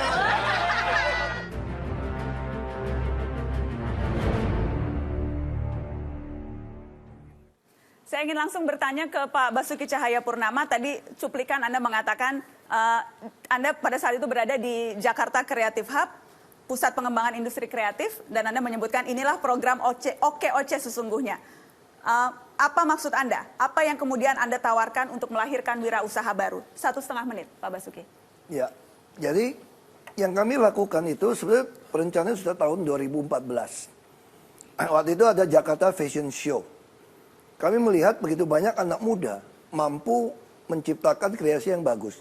Tapi dia nggak punya komputer, mesin potong, sizing. Lalu kita kerjasama dengan mereka. Kita bangun aja supaya orang bisa datang situ, mendesain. Lalu udah desain, kita patenkan, kita siapkan PT, termasuk nyiapin kantor bersubsidi. Jadi yang namanya Jakarta Creative Hub itu, kalau kita bahasa Indonesia kan lebih cocok sebagai tempat kumpul kreatif sebetulnya. Di sini udah dimodalin, ada kantor, dapat pesanan, kita kan kasih modal dengan pembagian hasil 80-20. 80 buat yang punya kreativitas tadi. Lalu dalam perkembangan, kenapa jadi lama? Saya ketika sampai di Rotterdam, saya melihat kenapa cuma tekstil, kenapa cuma kulit, kenapa nggak masuk ke kayu juga, kenapa nggak masuk ke logam. Makanya akhirnya kita mulai menambah mesin. Jadi rencana tuh satu gedung di Waduk Melati, itu akan menjadi tempat kumpul kreatif. Kantor, alamat, semua di sana. Dan kita akan bangun puluhan lokasi di tempat-tempat diklat kita. Karena banyak orang pintar, tapi dia nggak punya peralatan. Nggak punya komputer, nggak punya mesin, nggak punya modal. Nah kita siapkan A sampai jadi seorang pelaku. Seperti itu. Bukan cuma pelatihan jadinya. Kita beri aplaus untuk Pak Basuki. Pak Anies, 1,5 menit. Apakah masih melihat ini program yang meniru setelah tadi mendengarkan penjelasan Pak Basuki? Meniru dalam artian co-working space-nya. Tapi kalau programnya bedanya luar biasa. Kita pada rakyat kecil. Gimana pedagang somai ke tempat ini? Gimana pedagang bakso? Gimana penjahit kampung? Yang mau dibangun di sini lewat program OKOC itu justru wirausaha kecil. Yang hari ini mereka kekurangan modal, kekurangan pendampingan, pelatihan minim, jaringan minim. Jadi yang mau dikerjakan di OKOC itu bukan sekedar memberikan tempat. Tadi penggunanya kelas menengah kira-kiranya, anak-anak kelas menengah. Yang itu baik-baik saja. Kita perlu dorong mereka. Tetapi yang mau kita lakukan di sini justru menumbuhkan kesempatan kerja bagi ratusan ribu warga Jakarta. Bayangkan, sebagai contoh, penjahit diberi pendampingan, disambungkan dengan pasar. Misalnya Metro bikin seragam lewat OKOC, maka penjahitnya bukan perusahaan konveksi besar, tapi penjahitnya justru penjahit yang ada di kampung-kampung. Kenapa? Karena ada jaringannya. Dan kenapa berani pesan? Karena kualitasnya ditingkatkan. Perbedaan mendasarnya keberpihakan. Kami berpihak kepada yang di bawah, menyiapkan yang di bawah, fokusnya justru pada kecamatan, pada kampung, dan bukan berorientasi pada tempat. Kita tidak berpikir sekedar wadahnya. Kami nggak hanya berpikir benda matinya, yang ditumbuhkan warganya, pelatihannya. Kita sudah mulai sejak bulan November. Kalau ini diluncurkan Maret kemarin, kalau kita sudah semulai bulan November kita lakukan, dan sudah 7.000 terjangkau dalam beberapa bulan ini. Artinya program OKOC ini adalah menumbuhkan pusat-pusat pertumbuhan ekonomi di rakyat kebanyakan dan insya Allah membuat kita beri aplaus untuk Pak Anies Rashid Baswedan. Waktunya untuk diskusi terbuka. Saya ingin langsung beri kesempatan Pak Basuki untuk menanggapi yang tadi. Ini penggunanya kelas menengah yang kemarin diresmikan. Jadi saya sebutkan ya, bukan soal kelas menengah, justru yang penting Anda punya otak, punya kejujuran, Anda bisa masuk. Yang dimaksud dengan Xiaomai kecil-kecil itu kita ada namanya program IKM. Industri kecil menengah. Ini di bawah Dinas Perindustrian dan Energi. Kami telah mempunyai 21.000 pelaku. Nah sekarang yang dibutuhkan mereka, mendaftarkan mereka punya Bank DKI sekarang. Kenapa? Karena kita siapkan 1 juta, 1 triliun untuk bantuan modal. Dengan bunga yang murah. Tapi kalau dia nggak punya Bank DKI, kita nggak bisa pelajari perilaku dia. Karena dalam memberikan kredit, yang paling dibutuhkan bukan jumlah uang, tapi perilaku. Dia ada uang, dia mau nggak nyetor 2.000. Kita bangunkan banyak tempat juga untuk PKL. Bahkan kita buat pelatihan di RPTRA, termasuk di rumah susun. Kita pelatihan untuk produk. Nah kita lakukan ini. Bahkan beberapa konveksi, udah kita dorong. Baik. Untuk produk dari rumah susun. Seperti kesek kaki, serbet yang dijual di toko itu di produk di rumah susun. Pak Anies? Ini juga yang membedakan. Kita bukan pemerintah dengan warga saja, tapi justru pemerintah lewat program OKOC ini mengajak para pelaku dari private sector, yuk terlibat. Jadi yang mendampingi para pemula atau bisnis kecil yang mau ditumbuhkan itu adalah entrepreneur-entrepreneur lain. Apa sih yang sedang dilakukan? Ini Pak Basuki, pemerintah yang modern ke depan, itu justru role-nya makin mengecil. Kenapa? Karena dia memberikan ruang bagi warganya berinteraksi, termasuk di sektor perekonomian. Apa yang terjadi? kemudian pertumbuhan ekonomi di Jakarta terasa juga sampai ke bawah. Itu yang terjadi di Shanghai, itu yang terjadi di Seoul, itu terjadi di Taipei. Kenapa? Karena sektor besar, industri besar yang skala ekonominya besar nyambung dengan yang di bawah. Jadi home industry itu link dengan industri-industri yang maju. Nah, yang kita melakukan di Jakarta itu bukan pemerintahnya sekedar langsung mendanai, bukan. Baik. Justru pendanaannya dan lain-lain tumbuhnya dari swasta. Dan ini akan membuat perekonomian di Jakarta connected antara yang kecil dan besar dan tumbuhnya bersama-sama. Pak Basuki? Jadi gini ya. Ini Pak Anies ini kita ngomong ke sini. Sebetulnya gini, kalau Anda datang ke kampung-kampung ya, datang ke rusun, itu semua kerjaan yang dititipkan itu dari perusahaan besar. Misalnya sekarang perusahaan yang jahit gesek kaki, konveksi, itu udah nggak dikerjakan di pabriknya. Dia mulai drop pelatihan di rusun-rusun. Bahkan di gang-gang yang sempit, itu mereka mulai drop mesin. Nah kita paling bantu, misalnya kurang mesin obras. Kenapa obrasnya di luar? Oh dari perusahaan tidak kasih obras. Nah ini kita bantu, hanya 3,5 juta kok. Nah itu kita lakukan. Jadi kalau Pak Anies mengatakan baru mau, Jakarta ini udah berlangsung kehidupan seperti begitu. Di Jakarta udah ada. Jadi konveksi di rumah tangga itu dikerjakan dari pabrik. Potong, plat, mainan. Itu yang dilakukan di Hong Kong dulu. Baik. Dan kita ingin tambahkan, kita akan ubah aturan zona untuk orang-orang yang bekerja. Jadi kita lihat di sini, Pak Basuki menyebut itu baru sekarang sih dilakukan. Pak Basuki 2014 sampai 2017 itu 3 tahun ya. Kalau jembatan bisa cepat selesai, tapi kalau untuk rakyat kecil prosesnya lama, agak panjang. Kita dengarkan. Saya ingin sampaikan kepada semua, ini adalah keresahan warga. Justru kepemimpinan efektif berpihak, artinya ada keberpihakan. Termasuk ketika memberikan kesempatan bagi mereka berusaha di rumahnya. Baik. Untuk yang kecil, untuk yang mikro, justru mereka tidak mungkin bisa menggunakan fasilitas-fasilitas itu. Dan Kita satu beri lagi, lokasi. Lokasi kita di kampung-kampung, bukan di 1-2 titik yang Oke. merepotkan bagi warga Jakarta. Saya ingin kasih kesempatan sedikit soal lokasi tadi. Ya sama di kampung-kampung semua. Coba lihat di Jakarta, Tambora, Tanah Abang. Justru saya nggak ngerti kalau efektif berpihak, seolah-olah kami 5 tahun tidak berpihak. Kok kepuasan warga kok di atas 70%? Saya juga bingung nilainya gitu loh. Kan semua kan berbalik ke ukuran. Baik, Pak Anies? Saya itu bingung juga. Pak Anies ada tanggapan? Saya rasa itu lebih apologi ya, nggak perlu ditanggapi. Baik, kita akan lanjutkan. Kita kasih tepuk tangan untuk kedua kandidat. Kita ingin lanjutkan ke kita akan fokus pada transportasi, Pak Anies, Pak Basuki, tapi kita akan fokus ke satu hal yang spesifik di program transportasi, khususnya program integrasi. Pak Ahok belum lama ini PT Transjakarta telah menandatangani kesepakatan atau MOU dengan koperasi Kalpika, Wakana Kalpika, KWK. Ya. Angkot-angkot KWK akan menjadi angkutan pengumpan atau feeder bagi layanan bus Transjakarta. Sementara Pak Anies, Anda memiliki konsep OKO Trip yang di dalamnya antara lain menggandeng angkot menjadi pengumpan Transjakarta. Saya ingin ke Anda terlebih dahulu, Pak Anies. Apakah yang sudah dilakukan PT Transjakarta ini sama dengan gambaran Anda soal integrasi moda transportasi? 1,5 menit.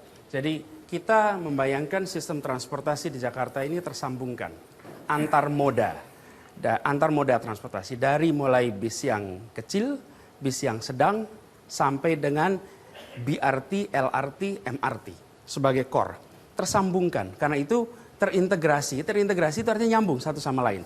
Naik angkot bisa pindah ke minibus, bisa pindah ke bis besar dalam satu sistem. Karenanya pembiayaannya satu biaya untuk seluruh rute sehingga kemana saja nyambung. Nah, ketika saya menyampaikan ini, menyambungkan, beliau mengatakan Pak Basuki bahwa Pak Anies nggak baca undang-undang, angkot itu nggak ada, tapi kemudian malah melaksanakannya. Jadi kita senang bahwa ide kita diadopsi dan langsung dilaksanakan, meskipun unik juga, artinya penandatangannya di kantor DPP Golkar dengan KWK, tapi itu catatan tersendirilah di samping substansinya. Intinya adalah mengintegrasikan sehingga warga Jakarta mendapatkan keuntungan karena transportasi massal nyambung. Hari ini tidak. Bahkan hari ini rute kendaraan itu masih menggambarkan rute masa lalu. Dan saya beri catatan, hari ini kita memiliki sekitar 1.347 kendaraan ukuran busway ini. Baik. Tetapi, dan subsidinya luar biasa, 1,6 Waktunya sudah triliun habis. di sini.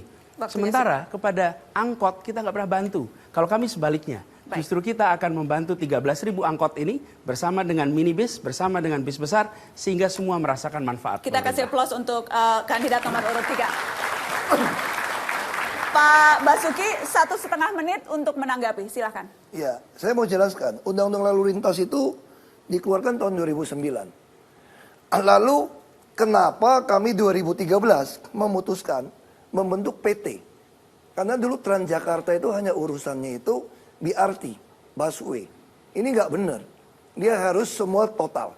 Makanya 2014 hari ini kebetulan ulang tahun PT Transjakarta yang ketiga. Hari ini. Untuk apa? Untuk mengintegrasikan ini semua. Kenapa saya katakan kalau subsidi ke angkot bisa melanggar aturan undang-undang, angkot ini nggak bisa jalankan sistem pelayanan minimum. SPM-nya nggak bisa, pol nggak bisa, biaya kecil. Pemiliknya itu nggak mampu ganti bus. Makanya dengan kerjasama Transjakarta, kami yang ubah jadi bus sedang. Karena bus angkot ini sisi keamanan nggak bagus juga. Nah ini yang kita lakukan. Kalau kenapa tanda tangan di Golkar, itu kemudian pinjam tempat gratis mereka saja. Nggak ada hubungan dengan DPP Golkar ini. Jadi Transjakarta hari ini menjadi ibu perusahaan swasta dimiliki saham oleh kami, membantu angkot-angkot itu meremajakan. Sehingga nggak ada lagi Metro Mini, Mikrolet yang jelek-jelek. Tapi kehidupan sopirnya, pemiliknya tetap sejahtera. Karena 2 kali UMP gajinya. Pemiliknya bisa dapat 5 juta tiap bulan. Nah ini tugas Transjakarta. Mbak Baik, Nana. kita kasih applause Nana. untuk Pak Basuki terlebih dahulu. Saya ingin Sayangnya tidak ada waktu untuk ingin catatan diskusi sedikit terbuka. Kalau saya memberikan kesempatan kepada Anda, saya harus memberikan kesempatan juga kepada Pak Basuki untuk menanggapi. Karena saya berikan 30 detik Anda menanggapi dan Pak Basuki 30 detik. Beliau sudah 5 tahun berada di Jakarta dan baru di 6 bulan terakhir memikirkan integrasi dengan moda-moda yang kecil. Ini adalah, saya katakan tadi, kepemimpinan efektif. Perencanaannya benar, eksekusi. Di bulan-bulan terakhir baru mikirkan tentang integrasi. Betapa berbahayanya pendekatan seperti ini. Untung ada kampanye. Kalau nggak ada kampanye, nggak ada belajar integrasi, nggak muncul ide ini. Pak Basuki 30 detik. Anda kalau lihat data Transjakarta setelah jadi PT, itu udah nambah 77 trayek baru di luar busway. Dan bicara integrasi, ini bukan ilmu dari Pak Anies, ini udah disebutkan di dalam Undang-Undang Lalu Lintas tahun 2009. Jadi saya melaksanakan ini, cuma kan kita nggak ada Aladin. Kalau saya beli bus semua gitu banyak, ini angkot kan sudah ada. Kasihan. Kasihan sama mereka penting gitu. sekali. 30 detik sudah Jadi kita habis bertahan. Ini penting sekali, waktunya. Nak. Kita akan lanjutkan dengan topik yang lain. Setelah pariwara, tetaplah di Mata Najwa, babak final Pilkada Jakarta.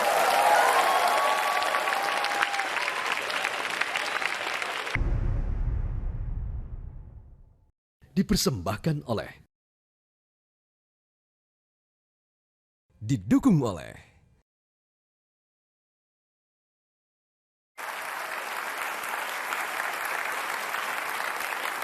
Terima kasih Anda terus di Mata Najwa eksklusif babak final Pilkada Jakarta. Pemirsa, ibu kota pastilah menawarkan berjuta mimpi dan harapan, menggoda orang untuk bertandang. Lahan semakin sempit, ruang hunian dan ruang sosial juga semakin sedikit. Saya ingin bertanya soal program perumahan yang dimiliki oleh masing-masing kandidat. Apa keunggulan program rumah untuk rakyat yang Anda berdua miliki dan bagaimana itu akan lebih baik dibandingkan yang sudah berjalan selama ini? Saya ingin beri kesempatan pertama untuk Pak Anies, 1,5 menit. Di Jakarta ini salah satu masalah yang dimiliki oleh warga adalah rumah. Kalau kita lihat datanya, hanya 51% dari penduduk Jakarta yang memiliki hunian sendiri. 49% tidak. Dan dari 49% itu 40% adalah penduduk miskin. Karena itu harus ada solusi bagi yang 49% ini. Di samping itu juga adalah warga anak-anak milenial, anak-anak baru, generasi baru. Ini jumlahnya 2,8 juta di Jakarta, kira-kira 30% penduduk. Bagi mereka yang muda, baru selesai dari proses pembelajaran, masuk kerja di Jakarta. Bagi mereka yang kondisi prasejahtera, mereka perlu solusi untuk punya papan. Dan kita tahu sandang, pangan, papan adalah kebutuhan mendasar. Masa sandang mau sewa, papan sewa terus umur hidup? Tidaklah. Karena itu mereka harus bisa memiliki rumah. Nah, pemerintah melihat kenyataan ini, harus turun tangan. Bukan diam, bukan malah menyediakan rumah sewa terus. Tapi berikan. Apa kendala utamanya? Kendala utamanya bagi warga bukan pada cicilannya, bukan pada suplai rumahnya, tetapi pada DP. DP itu salah satu beban. Sebagai contoh, rumah harganya 350 juta misalnya. Dia harus membayar DP, sebutlah 52 juta. Itu bukan angka yang kecil. Dan di sini kemudian kami datang dengan solusi, memberikan DP 0 rupiah. Dengan program ini, maka warga bisa mendapatkan rumah, bisa memiliki rumah, kredit jangka panjang, dan Pemda menyelesaikan masalah mereka. Kita beri tepuk tangan untuk Pak Anies Rashid Baswedan. Waktu yang sama, Pak Basuki, 1,5 menit soal keunggulan program perumahan Anda. Ya, ini ada realita. Jadi orang Jakarta itu nggak bisa beli rumah di Jakarta. Makanya kami khusus yang sudah berumah tangga, kita mau bangun di atas depo-depo kereta api, LRT, MRT, terminal, bus, itu semua ada apartemen ukuran 36. Apakah itu sewa? Nggak sewa sebetulnya. Pengertian sewa rusun itu salah. Orang kalau gaji 3 juta lebih, kalau dia memiliki apartemen pun, biaya pemeliharaan lingkungannya nggak sanggup dia bayar. Karena harus 800 ribu lebih. Makanya kami menyediakan itu, dia hanya bayar IPL yang kami subsidi 80%. Jadi hanya bayar antara 150 ribu sampai 450 ribu per bulan. Bukan sewa, ini pemeliharaan lingkungan. Nah, kita harapkan yang pasangan muda, yang anak-anak milenial ini, dia bisa beli di pinggiran untuk investasi tanah. Jakarta nggak mungkin beli rumah yang tanah. Tapi dia keluarga boleh tinggal di tengah kota. Ini yang kami bangunkan untuk mereka. Istilah saya untuk kelas menengah, apartemen harga kos. Kalau kamu kredit 30 tahun, nggak sanggup. 30 tahun udah ambruk, nggak ada yang pelihara. Makanya kami lakukan apa? Kebujangan tinggal dulu sama orang tua. Rumah orang tua jelek, kami bedah rumah. BPHTB gratis, 2 miliar ke bawah. PBB gratis. Supaya orang miskin ini tidak tersingkir keluar kota. Lagi kita lagi buat program sampai 2019, PBB rumah tinggal ke depan tuh nggak bayar, kecuali untuk buat usaha. Nah ini tunggu 2019, kita mesti ubah perda tata ruangnya dulu. Itu solusi kami. Baik, kita beri tepuk tangan untuk Pak Basuki Cahayapurnama.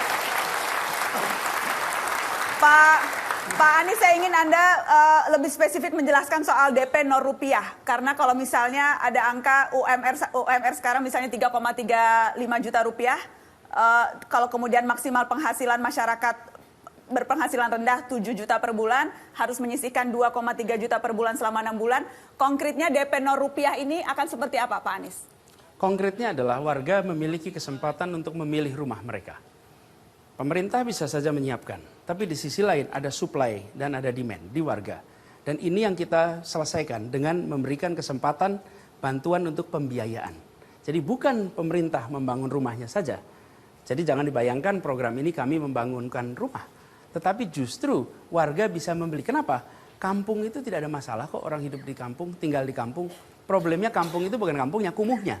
Kumuhnya beresin. Tapi kalau mereka membeli rumah di kampung, boleh banyak. Dan rumah-rumah itu banyak yang terjangkau di tengah Jakarta.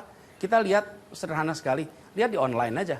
Banyak sekali tawaran-tawaran rumah dengan harga yang bisa terjangkau oleh warga penghasilan 7 juta ke bawah.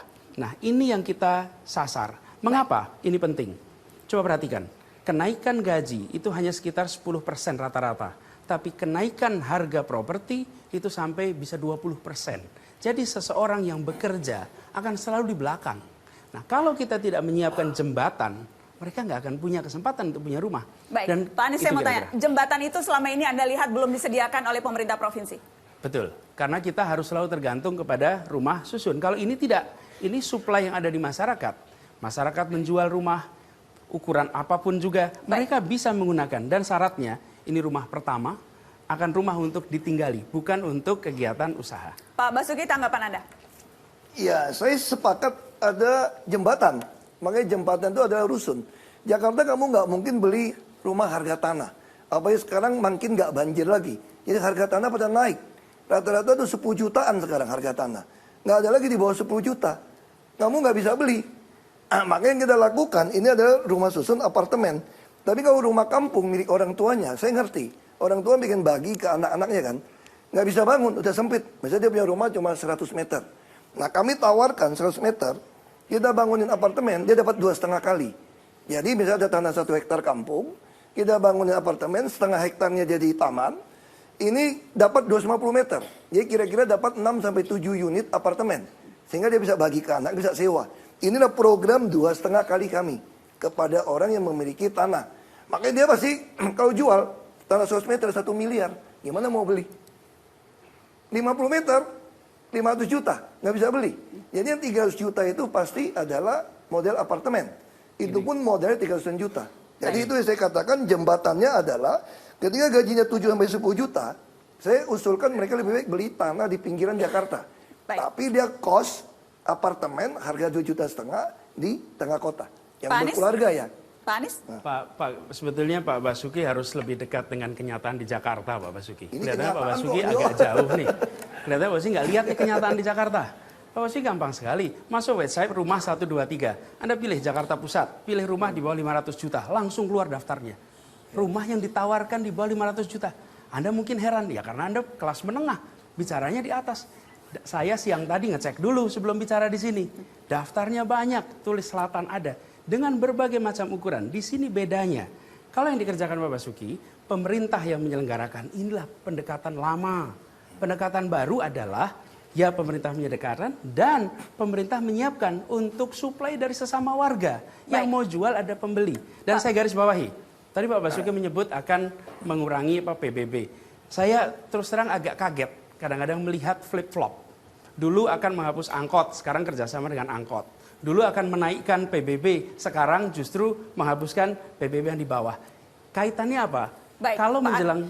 Pak Anies, saya harus kasih kesempatan untuk menanggapi Pak Basuki. Silakan Pak Basuki. Saya kira nggak usah kait pilkada melulu. PBB udah dihapus sejak tahun lalu.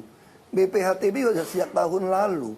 Waktu itu Pak Anies saja belum pengen jadi gubernur. Masih menteri waktu itu gitu loh. Terus kalau bilang banyak rumah bisa dijual, backlog rumah itu besar sekali di Jakarta. Kalau rumah bisa gampang dibeli, udah gampang dibeli. Karena pemerintah ada program, kredit hanya 1%. Uang DP nggak sanggup. Kalau kamu punya rumah 300 juta ya, kalau beli 300 juta, dibagi 30 tahun tambah bunga saya mesti bayar 833 ribu. Jadi jangan gampang ngomong saja. Bukti orang nggak bisa dapat rumah gitu loh Pak. Makanya salah satu solusi kita bikin rusun apartemen dan 2,5 kali itu. Pak Anies, ya, gampang gitu. aja. Saya lihat website aja, di situ ada daftar. Ini kita Jakarta ya, jadi semua informasi bisa dimunculkan di situ.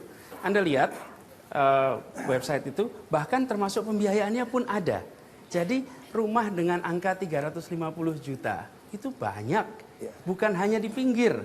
Poin saya sebetulnya bukan hanya sekedar itu. Poinnya adalah pemerintah hadir menyelesaikan supply dan demand.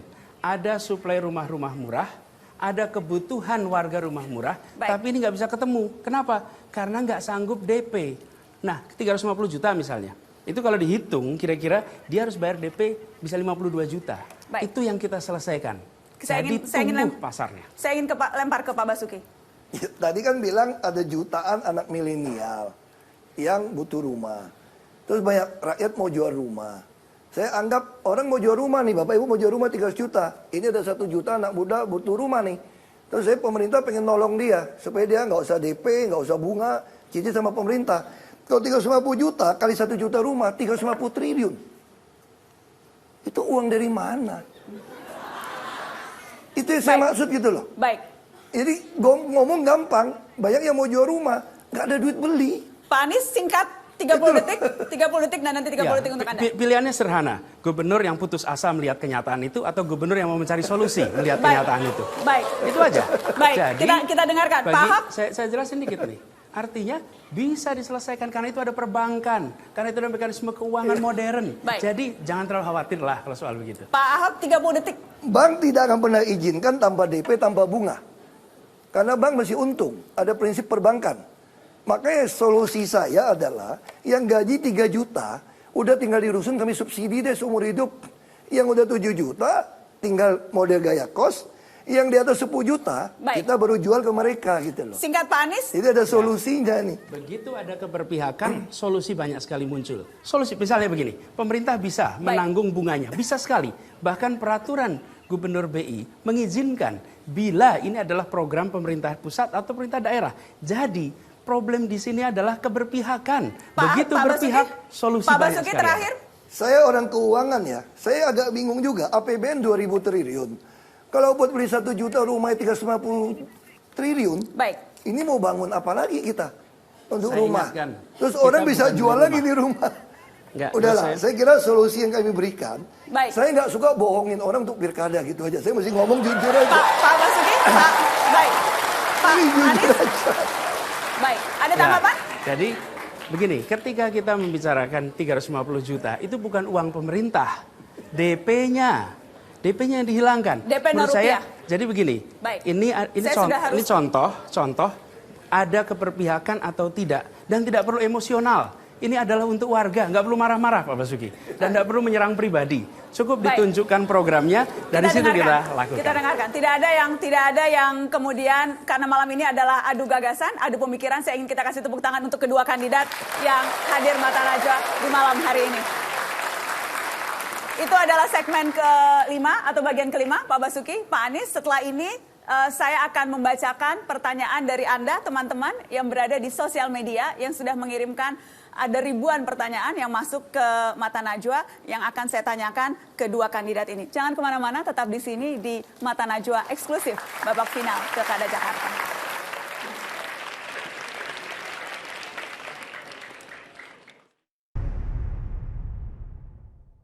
Dipersembahkan oleh, didukung oleh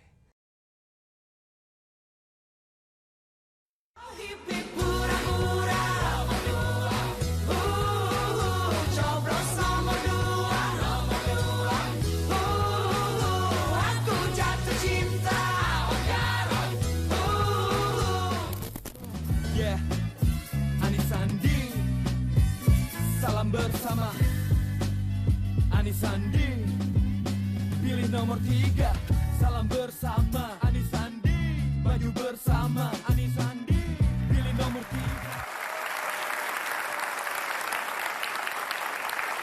Terima kasih banyak teman-teman. Anda masih terus menyimak Mata Najwa eksklusif babak final Pilkada Jakarta. Di segmen ini kami membuka kesempatan, sudah sejak dari hari Jumat yang lalu, Mata Najwa membuka kesempatan kepada teman-teman yang aktif di media sosial untuk mengirimkan pertanyaan, ribuan pertanyaan yang masuk. Dan saya akan tanyakan ke masing-masing kandidat. Aturan mainnya seperti ini, Pak Anies dan Pak Basuki. Kami sudah memilih 4 pertanyaan. Pertanyaan pertama bisa ditanggapi 1,5 menit. Kemudian nanti akan ada tanggapan dari kandidat lainnya 1 menit. Dan jawaban lagi dari kandidat yang diajukan pertanyaan yang awal 1 menit. Jadi 1,5 menit, 1 menit, dan 1 menit. Kita durasinya ketat, tidak ada diskusi terbuka di segmen ini. Pertanyaan pertama untuk Pak Ahok. Ini datang dari Twitter, kita akan tunjukkan di layar. Untuk Pak Ahok, reklamasi sudah dibatalkan PT UN. Apa mau tetap dilanjut? Melanggar hukum dong. Gimana nasib nelayan? 1,5 menit, waktunya untuk Anda. Ya, tentu kita harus taat kepada putusan hukum ya. Kalau PT UN mengatakan itu dibatalkan, kita harus ikut. Tapi dalam koridor hukum juga bisa mengajukan banding. Misalnya ada satu pulau dalam banding, kami menang lagi. Nah itu yang terjadi dalam proses hukum. Sebelum inkrah, ya kita harus ikutin proses hukum. Karena orang sudah masuk. Untuk nelayan bagaimana? Kalau kita lihat desain tanggul utara kami, tanggul kan 3,8 meter tingginya. Itu 128 km, itu semua nelayan ditempatkan di depan. Termasuk buat tambat kapal, dari Cilincing sampai Tanjung Priuk. Lalu yang di Angke, di Muara Baru, itu juga dari tanggul akan punya tanah 12,6 hektar. Itu juga nelayan dengan tempatkan di sana, termasuk pengolahan ikannya. Di Angke juga sama, kita juga ada kanal-kanal buat nelayan. Nah sebetulnya pulau reklamasi waktu itu, kalau diteruskan, 15% dari harga penjualan setiap meter tanah mereka, itu dipakai buat bangun ini semua sebetulnya. Untuk menolong nelayan. Lalu reklamasi ini, semua pulau yang reklamasi sertifikatnya milik DKI. Dan DKI punya 5% juga di dalam. Dan ini akan menyerap 1 juta tenaga kerja. Dan dari uang yang kami hitung selama 10 tahun, kalau dengan 15% tadi, itu bisa dapatkan 158 triliun. Sayangnya ada oknum DPRD yang ketangkap itu loh. Pengen batalin pasal itu aja masalahnya. Jadi rame gitu. Baik, sudah habis waktunya 1,5 menit. Pak Anies, ada tanggapan 1 menit, silakan. Kalau saya sederhana sekali, bahwa reklamasi ini ketika dibuat Kepres tahun 57, tahun 95, dikatakan wewenang sepenuhnya ada pada Gubernur DKI Jakarta. Kalau lihat gambarnya di Kepres itu beda sekali dengan gambar yang pulau-pulau sekarang ada. Sangat berbeda dengan apa yang ada di Kepres itu. Poinnya adalah reklamasi ini harus mencerminkan keadilan. Kita menginginkan ini dimanfaatkan untuk kepentingan publik sebaik-baiknya. Karena itu kalau saya tidak akan naik banding. Justru tadi ketika ditanya awal apa yang akan dibatalkan, salah satunya justru ini. Kita ingin mengubah apa yang sudah menjadi aturan Kepres itu, pemanfaatannya untuk warga Jakarta. Bukan untuk sekelompok kepentingan bisnis. Dan ini yang menarik dari sini. Bagaimana gubernur cepat sekali ketika memfasilitasi kebutuhan-kebutuhan yang orientasi komersial. Tapi ketika menyangkut pada warga kebanyakan, yang kecil, yang lemah, justru lambat. Disitulah kenapa kita menyatakan beda. Dan Waktunya posisi kita jelas, habis. kita tidak akan naik banding. Pak Ahok 1 menit untuk menanggapi. Tugas saya itu adalah mengadministrasi keadilan sosial sebetulnya. Pulau itu yang akan membuat kejadian pertama di Jakarta. Orang bangun rumah mewah, ada 5% tanah yang bisa dijual. Itu adalah apartemen untuk isi pegawai mereka.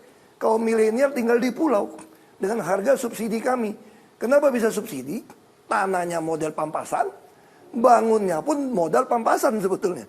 Jadi yang kami lakukan itu adalah ngambil uang dari developer yang kaya, membangun yang miskin sebetulnya. Jadi di mana mengatakan kami membela yang kaya. Orang mereka juga ribut kok. Kalau nggak ribut, udah nggak terjadi sogok menyogok menghilangkan 15%. Yang ada partai ketangkap itu kan. Nah itu yang terjadi. Dan ini reklamasi juga apa yang dilakukan tahu nggak? Itu tanah kalau orang kaya beli rumah di situ. Tiap 20 tahun, 30 tahun mau nyambung sertifikat, kena bayar 5% dari NJOP. Waktunya sudah Bayangin habis. aja Kita beri aplaus untuk masing-masing kandidat. Itu pertanyaan dari sosial media.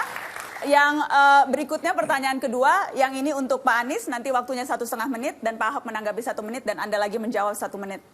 Kita akan tunjukkan di layar pertanyaannya. Pak Anies terkait isu SARA soal tudingan munafik, tamasya Al-Maida dan larangan mensolatkan jenazah. Mengapa terkesan membiarkan isu itu? Apa karena isu itu menguntungkan bagi Bapak? 1,5 menit Pak Anies. Ya. Setiap warga negara memiliki hak yang sama untuk dipilih dan memilih. Itu kunci nomor 1. Yang kedua, kita justru mengeluarkan surat khusus tentang ini. Padahal bukan pendukung kita yang melakukan, bukan tim kita yang melakukan. Tapi kita tegaskan bahwa kita sampaikan pada semua, jangan ancam-mengancam. 1, mengancam membatalkan KJP jika gubernurnya diganti. Dibalas, 1 mengancam tidak mensolatkan jika memilih gubernurnya. Hentikan ancam-mengancam. Tapi kemudian saya ingin ingatkan pada semua, ini suratnya ada, bahkan tertulis pernyataan soal ini, disebarkan semua. Yang sebenarnya kita tidak punya tanggung jawab konstitusional, ini tanggung jawab moral. Tapi yang tidak kalah penting, apa sih sumbernya ini semua? Pernyataan-pernyataan tak perlu dari Pak Basuki. Ini bukan barang baru kok, berbeda agama maju pilkada. Yang problem adalah provokasi yang tak henti-hentinya. Kita tahu peristiwa di Kepulauan Seribu yang menghasilkan ini semua. Sesudah itu masih ada rekaman. Wi-Fi dengan nama Al-Maidah, passwordnya kafir. Nggak perlu. Terus ngomong lagi, nanti di surga tidak lagi di bawah telapak kaki ibu. Pernah disebut di lantai 7 Alexis. Nggak perlu itu. Atau mengatakan minggu lalu bahkan. Minggu lalu di Kick Andy. Bahwa surga tak lagi ditentukan di bawah kaki ibu. Tapi ditentukan nomor pilihan. Ini pejabat publik. Ini seorang gubernur. Ini calon gubernur. Memunculkan terus pernyataan-pernyataan yang nggak perlu. Efeknya apa? Kita semua disalahkan ketika ada kebakaran. Baik. Sementara sumber kebakarannya waktunya sudah terus-menerus. habis, Pak Anies. Silakan ditanggapi Pak Ahok 1 menit. Ya, saya memang selalu dituduh terus gitu ya. Padahal proses sidang itu kan masih proses. Apa yang kita lakukan? Kita udah lapor ke Panwaslu. Nyata-nyata ada oknum RT yang meminta memilih nomor 3 kalau mau disolatin. Tapi kenapa kami begitu tenang? Karena berapa kiai dan ustadz teman-teman saya yang muslim mengatakan nyolatin jenazah itu adalah ibadah dan dapat pahala. Jadi orang Jakarta nggak usah takut kalau diancam nggak disolatin. Pasti semua orang akan berebut menyolatinnya. Jadi saya kira bukan gara-gara saya gitu loh. Terus kalau terus diangkat seolah-olah gara-gara saya kan bilang peristiwa itu udah dialamin dari Belitung Timur kok. Saya udah biasa menghadapi orang kalau yang programnya nggak jelas pasti mainnya di agama. Dan ini mungkin oknum Pak Anies mungkin enggak. Tapi oknum tim sesnya mungkin lakukan. Saya nggak tahu. Tapi ini fakta yang pasang spanduk itu lebih vulgar daripada di Bangka Belitung. Tapi ya sudahlah. Saya ikhlas kok kerja buat orang Jakarta kok, tenang aja. Waktunya habis, 1 menit. 1 menit Pak Anies untuk menanggapi. Kita tahan dulu aplausnya sampai selesai. Pak Anies 1 menit. Tidak ada gambar-gambar itu sebelum putaran pertama. Ini ancam-mengancam itu muncul. Karena itu saya garis bawahi. Saya tadi mengatakan, nggak perlu itu pernyataan-pernyataan itu muncul. Warga itu jangan hanya dilihat sebagai aspek hukum. Tapi warga, masyarakat itu punya psikologinya, punya sosiologinya. Pemimpin itu memilih kata-katanya. Apa sih susahnya membuat wifi dengan nama Jakarta? Passwordnya maju. Kan baik. Kenapa harus pakai kata-kata, kutipan-kutipan agama yang bukan agamanya dan dipakai seloroh? Bukan soal benar salah, ini sensitif dan tidak sensitif. Ini memahami psikologi orang dan tidak. Dan disitulah letaknya kepemimpinan. Kepemimpinan itu datang dengan pesan-pesan yang membuat warga merasa tenang. Yang sekarang terjadi tidak. Orang jadi kemudian berdebat. Sesuatu yang nggak perlu diperdebatkan. Tetapi kenapa terjadi? Karena pemimpinnya muncul dengan provokasi. Habis. Kita kasih tepuk tangan untuk kedua kandidat yang sudah menjawab pertanyaan dari media sosial. Pertanyaan dari Anda teman-teman dari media sosial. Ini kita masuk ke pertanyaan nomor 3 dan ini untuk Pak Basuki.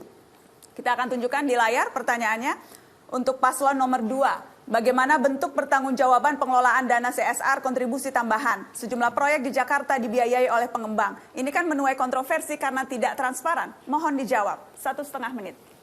Jadi ini kalau dikatakan tidak transparan, saya aneh juga. Anda bisa tahu ada CSR dari mana? Karena transparan. Bahkan untuk menilai proyek ini habis berapa duit, kita gunakan jasa penilai. Jadi ketika orang kerjakan, udah beres, kamu dinilai.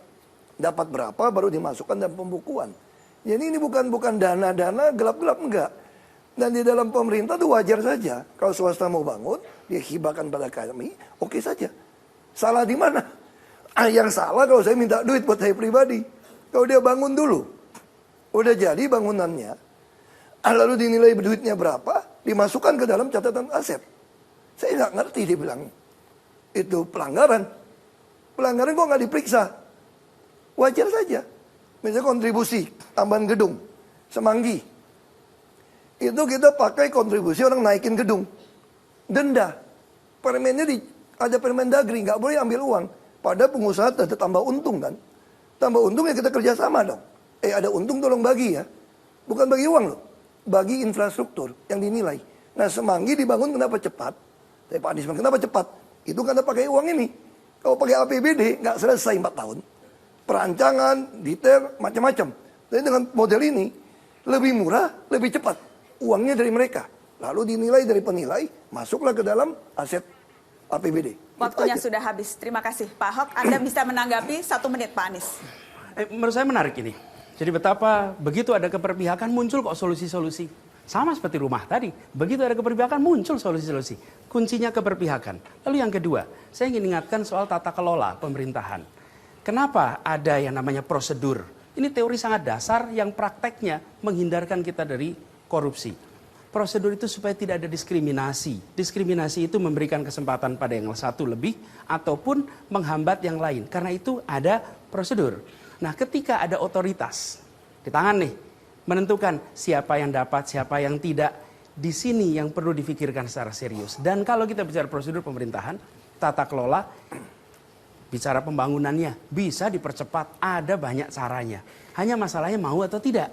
Ketika kita saksikan pembangunan misalnya tol dari ke airport Cengkareng bisa dipercepat pada waktu itu. Kenapa? Ya karena ada langkah-langkah sesuai prosedur. Waktunya sudah Kalau habis. Tidak ada itu. Waktunya sudah habis Pak Anies. Bahaya. Saya kasih kesempatan Pak Basuki 1 menit.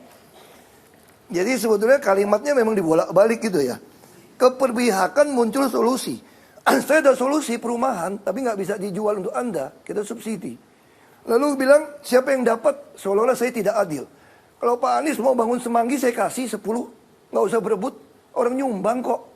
Ini saya lagi tawarin nih, mau bangun komplek Masjid Mbak Priok. Itu bisa puluhan miliar. Saya tawarkan pada semua pengusaha, siapa yang mau? Boleh tulis namanya. Ada satu pengusaha, kau tulis nama, saya mau sendiri ya, boleh nggak? Oh, terserah. Siapa duluan, siapa cepat, siapa dapat. Orang nyumbang kok. Kayak bangun Kalijodo. Itu saya tawarin. Siapa yang mau? Saya mau. Ya sudah ambil. Lapangan Banteng. Siapa yang mau? Saya mau, ambil aja. Bukan nggak adil kok. Kalau pakai duit kami, baru mesti lelang. Mesti tender. Tapi kalau pakai duit Anda, yang mending barangmu bagus, kami bikin kualitas, kalau nggak bagus kami nggak terima. Itu bukan tidak adil. Waktunya adil. sudah habis. Kita beri tepuk tangan untuk kedua kandidat. Baik. Ini adalah pertanyaan dari sosial media juga, dan ini untuk Anda, Pak Anies. Kita akan tunjukkan di layar pertanyaannya. Untuk paslon 3. Katanya kampanye Anies Sandi gerakan rakyat, tapi mayoritas yang nyumbang kok Sandi sampai 62 miliar. Mana gerakan rakyatnya? 1,5 menit, silahkan. Ya, kita bersyukur bahwa ada seorang pengusaha yang sudah berhasil dalam usia muda seperti Bang Sandi. Yang kemudian memilih, dia bisa aja kok hidup nyaman, jalan ke seluruh dunia, keliling kemana-mana dengan dananya. Dia memilih apa? Memilih untuk ikut bekerja buat Jakarta. Dan ketika itu dilakukan, bukan biaya yang sedikit, dan kita tahu itu. Sah saja bagi seorang pengusaha dengan ukuran dimiliki, justru membiayai. Kenapa? Ini seperti bayar balik jadinya. Rakyat, sumbangannya, kalau Anda lihat, luar biasa. Kenapa spanduk kita beda-beda di mana-mana? Karena itu bikinan rakyat di mana-mana. Biaya jauh lebih besar daripada angka 62 miliar. Tapi angka ini, yang dari Bang Sandi, itu justru kita melihat kita tidak punya kebergantungan. Satu, ini dia sudah selesai dengan dirinya, bisa terlibat. Yang kedua, kami tidak punya hutang budi. Jadi karena itu keberpihakan kami bisa apa? Full pada rakyat. Kenapa? Karena perjalanan ini pun hutangnya itu bukan pada siapa-siapa. Dan artinya apa? Aturan akan bisa ditegakkan dengan baik. Jadi dengan dana seperti itu gerakan bisa dibangun. Di semua masa selalu ada dana. Bedanya kita tunjukkan terbuka. Di tempat-tempat lain yang terjadi dananya besar-besar. Tapi ada kamuflasenya. Kalau ini nggak pakai kamuflase, memang benar kok. Dananya dari Bang Sandi dan kita pertanggungjawabkan dengan sebaik-baiknya. Baik, waktunya kemudian saya berikan ke Pak Basuki 1 menit untuk menanggapi. Saya nggak ngerti gitu ya. Kalau satu pribadi keluar uang gitu banyak, apa dia nggak nagih? Apa dia nggak minta tanggung jawab? Justru yang kami lakukan, ini rakyat yang sumbang. Bahkan datang ke rumah Lembang itu nyumbang, tiap hari 100 jutaan. Mereka nyumbang, foto sama saya nyumbang. Itu kecil-kecil gitu loh. Jual baju nyumbang. Itu yang saya maksud, supaya kita tidak berhutang budi pada si A, si B. Kita bisa lihat karakter kita kok. Selama saya jadi pejabat, ada nggak saya membalas budi orang per orang? Semua perizinan perusahaan, itu kami upload ke YouTube. Jadi orang tahu kenapa ya, kenapa tidak. Nggak ada tertutup. Ini yang kami katakan tanggung jawab. Makanya kenapa saya gagas kampanye rakyat. Saya ingin rakyat yang nyumbang. Orang saya ngelamar kerja kok. Ngelamar kerja pada rakyat yang nyumbang. Ya mudah-mudahan aja rakyat nggak mecat saya gitu. Karena udah dia mau mecat saya gitu kan. Waktu sudah habis. Pak Anies, tanggapan 1 menit. Dalam kenyataannya kita tahu jauh lebih besar daripada itu. Kita bicara, justru kita jujur nih, terus terang ditunjukin nih. Dari Bang Sandi dan kekayaan dia jauh lebih besar daripada itu semua. Ini small fraction kalau bicara ukuran. Tapi dipertanggungjawabkan dengan benar, sumbernya jelas. Bahkan saya ingin garis bawahi, dengan cara seperti ini, maka iuran yang terjadi bukan ke kami. Warga itu bukan nyumbang ke kita. Warga itu melakukan apa? Iurannya di kampung masing-masing. Di tiap kita ada pertemuan Reboan. Cara yang dilakukan Pak Basuki ini sentralistis, ini kuno. Kalau gerakan yang baru, itu desentralistis. Dilakukan oleh siapa saja, di mana saja. Bukan tersentralisir. Apa yang terjadi? Warga kumpul, Reboan, didanai di kampung-kampung. Dan kita melakukan rebutan Reboan itu lebih dari 2.700 tempat. Tiap Rabu malam, itu dibiayai oleh seluruh warga. Jadi gerakan itu muncul. Memang ini di bawah, memang mereka belum punya Facebook, memang mungkin belum punya Twitter. Tapi yang pasti itulah yang menghasilkan 40% suara kemarin. Waktunya sudah habis, kita beri tepuk tangan untuk kedua kandidat. Kita akan break. Setelah ini, Mata Najwa masih akan kembali dengan segmen penutup. Segmen penutup, perdebatan antara dua kandidat. Masih di Mata Najwa eksklusif, babak final Pilkada Jakarta. Jangan kemana-mana, tetap di sini.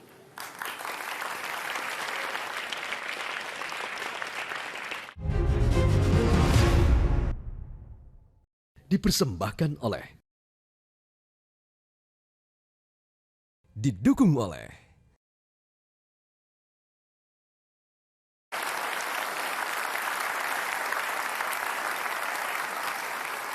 Mata Najwa eksklusif babak final Pilkada Jakarta. Ini adalah segmen penutup. Saya ingin refleksi perjalanan Pilkada. Tidak akan ada diskusi terbuka. Waktunya 1,5 menit untuk menjawab pertanyaan yang sudah saya siapkan. Pak Basuki, Pak Anies, Pilkada yang berlangsung selama hampir kurang lebih 6 bulan ini dipenuhi tensi politik yang tinggi. Diskusi publik yang beragam dan sengit. Jika terpilih, apa rencana Anda sebagai gubernur untuk memulihkan lagi kerukunan berwarga, khususnya kerukunan umat beragama pasca Pilkada? 1,5 menit untuk Anda, Pak Anies. Yang pertama adalah menjangkau semua. Sekali lagi saya katakan tadi, gubernur menjangkau semua. Bukan hanya menjalankan program, tapi merawat kebinekaan, memastikan hukum tegak untuk semua, dan bisa berkomunikasi dengan siapa saja yang ada di Jakarta. Gubernur harus menjadi gubernur semuanya. Dan yang tidak kalah penting adalah gubernur ini memfasilitasi dialog. Ketika saya gubernur, maka saya akan fasilitasi dialog. Pihak-pihak yang berbeda, baik itu sosioekonomi atas bawah, ataupun pandangan ideologi kanan kiri. Bisa dialog, saya jangkau semuanya untuk komunikasi. Supaya apa? Kota ini terus menjadi cermin. Tidak ada kota lebih bineka dari Jakarta. Tapi yang tidak kalah penting, kalau kita terus seperti sekarang, selama sumber provokasi ada, ya selalu muncul masalah. Yang tadi saya katakan, kalau gubernurnya justru menjadi provokator problem, kenapa? Karena tidak sensitif dan menggunakan justru ekspresi-ekspresi yang saya ungkapkan tadi. Yang nggak perlu, gubernur nggak usah masuk ke sana. Di Jakarta udah punya 17 gubernur, nggak ada tuh gubernur yang provokasi-provokasi. Karena itu ketika saya gubernur, justru saya menyadari kata-kata saya harus merekatkan, bukan meretakkan. Kata-kata saya justru harus membangun suasana persatuan, bukan justru mengkotak-kotakkan. Ini yang akan kita lakukan ketika saya bertugas untuk memastikan Jakarta tetap bineka, Jakarta tetap tegak hukum, dan suasana persatuan ada di Jakarta. Waktu sudah habis, kita beri tepuk tangan untuk Pak Anies Rashid Baswedan. Pertanyaan yang sama, Pak Basuki, Pilkada yang sudah berlangsung 6 bulan dipenuhi tensi politik tinggi, diskusi publik beragam dan sengit. Jika terpilih lagi, apa rencana Anda sebagai gubernur untuk memulihkan kerukunan berwarga, khususnya beragama? 1,5 menit. Nun sewu, Pak Anies. Bagi saya sederhana saja. Saya begitu selesai Pilkada tanggal 19, tanggal 20 saya sudah kerja lagi. Karena masa jabatan saya itu yang pertama sampai Oktober 2017. Nah, apa yang kita lakukan? Kita langsung akan bangun tempat-tempat religi. Itu adalah gabungan beberapa agama. Misalnya itu Mbak Priok. Kita bangun, sudah selesai desainnya. Kita bangun masjid yang bergaya Ottoman, Turki. Dan tentu kita akan segera, sudah kita lakukan juga. Tukang mandiin mayat, yang nggak nahan-nahan orang, kita akan langsung umrohkan. Termasuk yang marbot, takmir, kita lakukan. Termasuk masjid. Kita Masjid Raya di Dan Mogot, kita akan pilih. Takmirnya itu jelas yang membawa Islam rahmatan lil alamin. Membawa khotbah yang sejuk, Islam Nusantara. Bukan Wahabi, bukan Syiah. Bukan yang aneh-aneh menurut kami, menurut teman-teman. Kita akan langsung lakukan. Jadi bagi saya yang paling penting adalah bagaimana semua agama, semua penganut harus dapat hak yang sama. Anda mau bangun gereja, mau bangun masjid, kita harus lakukan, kita bantu. Jadi bagi saya yang penting jadi pejabat itu jangan terima suap, jangan berpihak. Anda lempeng saja kerjakan melayani rakyat. Pasti semua akan balik seperti biasa. Itu yang akan kami lakukan segera. Beda, kan tanggal 19, 20 udah langsung kerjakan semua itu. Kita beri aplaus untuk Pak Basuki Cahayapurnama. Baik, ini pertanyaan penutup. Dalam berdemokrasi, yang penting justru pihak yang kalah mau menerima hasil kontestasi. Apa komitmen Anda soal itu, Pak Basuki? Ya, saya kira udah nggak ada pertanyaan lagi tadi. Pertanyaan penutup, Pak Basuki. Itu masih ada. Ya udah. Tentu kita udah siapkan semua dengan baik. Kekuasaan itu Tuhan yang kasih. Saya selalu percaya itu. Tuhan yang memberikan kekuasaan. Makanya bagi saya ketika saya menjabat, saya harus meninggalkan legacy. Harus meninggalkan sebuah sistem. Sehingga orang yang masuk pun, dia bisa meneruskan dengan baik. Kecuali memang yang masuk terlalu baik berkompromi ya. Aku nggak bisa bantu. Tapi kalau dia tidak berkompromi, berani melawan oknum-oknum PNS yang korup, oknum DPRD yang korup, ikutin sistem terbuka, semua izin diupload di YouTube, semua rapat diupload ke YouTube, orang tidak ada fitnah. Nah, itu yang akan kita lakukan. Makanya kami sampai Oktober 2017 ini, kita akan semua janji-janji kita, kampanye, kita bisa laksanakan. Itu yang akan kita lakukan di masa posisi ini. Tapi saya adalah orang yang selalu yakin, ketika kepuasan orang Jakarta ada di angka 70% ke atas, kalau merasa puas dan mempercayakan pada saya kembali dengan Pak Jarod, maka tentu kami sangat berterima kasih, karena program-program kami akan segera dilaksanakan dengan sangat cepat. Karena memang kami sudah punya semua, bukan ngomong saja, sudah dikerjakan. Udah setengah jalan ini, tinggal lengkapi. Kita beri tepuk tangan untuk Pak Basuki Cahayapurnama. 1,5 menit untuk Anda. Dalam berdemokrasi yang penting justru pihak yang kalah mau menerima hasil kontestasi. Apa komitmen Anda soal itu? Persis sekali, hasil kontestasi. Karena itu kontestasinya harus jujur. Harus jujur, jangan ada manipulasi, jangan ada manipolitik. Yang kedua, harus adil. Aparat, baik aparat pemerintah, aparat penegak hukum, jangan berpihak. Karena kalau berpihak, hati-hati, ini mencederai demokrasi. Yang ketiga, demokratis. Demokratis artinya yang berhak jangan dihalangi. Tapi yang tidak berhak nggak usah ikut-ikut ke Jakarta, ikut nyoblos, nggak perlu. Jakarta ini hanya untuk warga Jakarta. Yang luar Jakarta silahkan di luar saja. Nggak usah ikut. 3 ini dipenuhi, maka kontestasi itu akan berjalan baik. Ini yang sekarang menurut saya harus kita pastikan hadir. Karena hasil apapun dengan mudah diterima. Seluruh Indonesia menyaksikan. Lalu ketika itu hadir, pemerintah yang kami akan hadirkan adalah pemerintahan yang efektif. Efektif itu artinya apa? Janji-janji itu tidak dikebut 6 bulan terakhir. Janji-janji itu direalisasikan mulai periode bekerja. Program dijalankan, apalagi keberpihakan untuk rakyat kebanyakan. Eksekusi sesegera mungkin. Masa untuk orang tua programnya delay 4 tahun? Nggak patut itu. Ini orang tua kita. Apa yang mau kita lakukan? Kita pastikan efektif bekerjanya. Jadi bukan hanya, kalau bagi kami harus bersiap-siap menjadi gubernur. Kalau bagi Pak Basuki, siap-siapnya jika tidak menjadi gubernur. Karena itulah yang berubah. Saya warga negara. Bila menjadi gubernur, berubah hidup saya. Berubah tanggung jawabnya. Jadi kita bersiapnya justru itu. Tapi apa yang terjadi? Bila itu dilakukan, suasana Jakarta akan sudah berubah. Habis. Kita beri tepuk tangan untuk Pak Anies Rashid Baswedan. Sudah 2 jam kita berdebat, kita melihat perbedaan antar 2 kandidat. Tapi di akhir rangkaian ini saya meyakini ada sejumlah persamaan. Singkat-singkat saja saya ingin tahu, apa sih kesamaan antara Anda berdua? Ada kesamaan tidak? Pak Anies, Pak Basuki, Anda berdua? Sama-sama mau jadi gubernur. Sama-sama mau jadi gubernur. Setuju? Pak Anies sama-sama mau jadi gubernur dan Anda yang nanti akan menentukan siapa yang lebih tepat menjadi gubernur pada tanggal 19 April. Seperti biasa untuk penutup Mata Najwa ada catatan Najwa untuk Anda pemirsa. Di episode Mata Najwa eksklusif babak final Pilkada Jakarta. Perdebatan kini menjadi keniscayaan sebagai satu tahapan dalam pemilihan. Sebuah langkah penting agar demokrasi tak kembali ke masa-masa genting. Karena sudah terlalu lama mufakat jadi kemutlakan, ketika menjadi beda dianggap kejahatan. Berdebat tak berarti para kandidat berseteru, melainkan adu gagasan dengan seru daripada diam-diam saling lempar batu. Merebut simpati pemilih dengan melihat fakta dan memahami data. Mendalami masalah real dengan aksi dipaparkan dengan cara yang rinci. Gagasan-gagasan besar mutlak dibutuhkan agar pembangunan menjangkau horizon masa depan. Inilah sebaik-baiknya berdebat, bukan agitasi dan propaganda sesaat. Karena konstituen bukan prajurit di medan perang. Siapapun yang menang, tak boleh ada yang menjadi abu dan arang. Terima kasih banyak sudah menyaksikan Mata Najwa eksklusif babak final Pilkada Jakarta. Kita beri tepuk tangan untuk kedua kandidat. Terima kasih paling banyak kepada Anda sudah menyaksikan. Saya Najwa Shihab, selamat malam, sampai jumpa.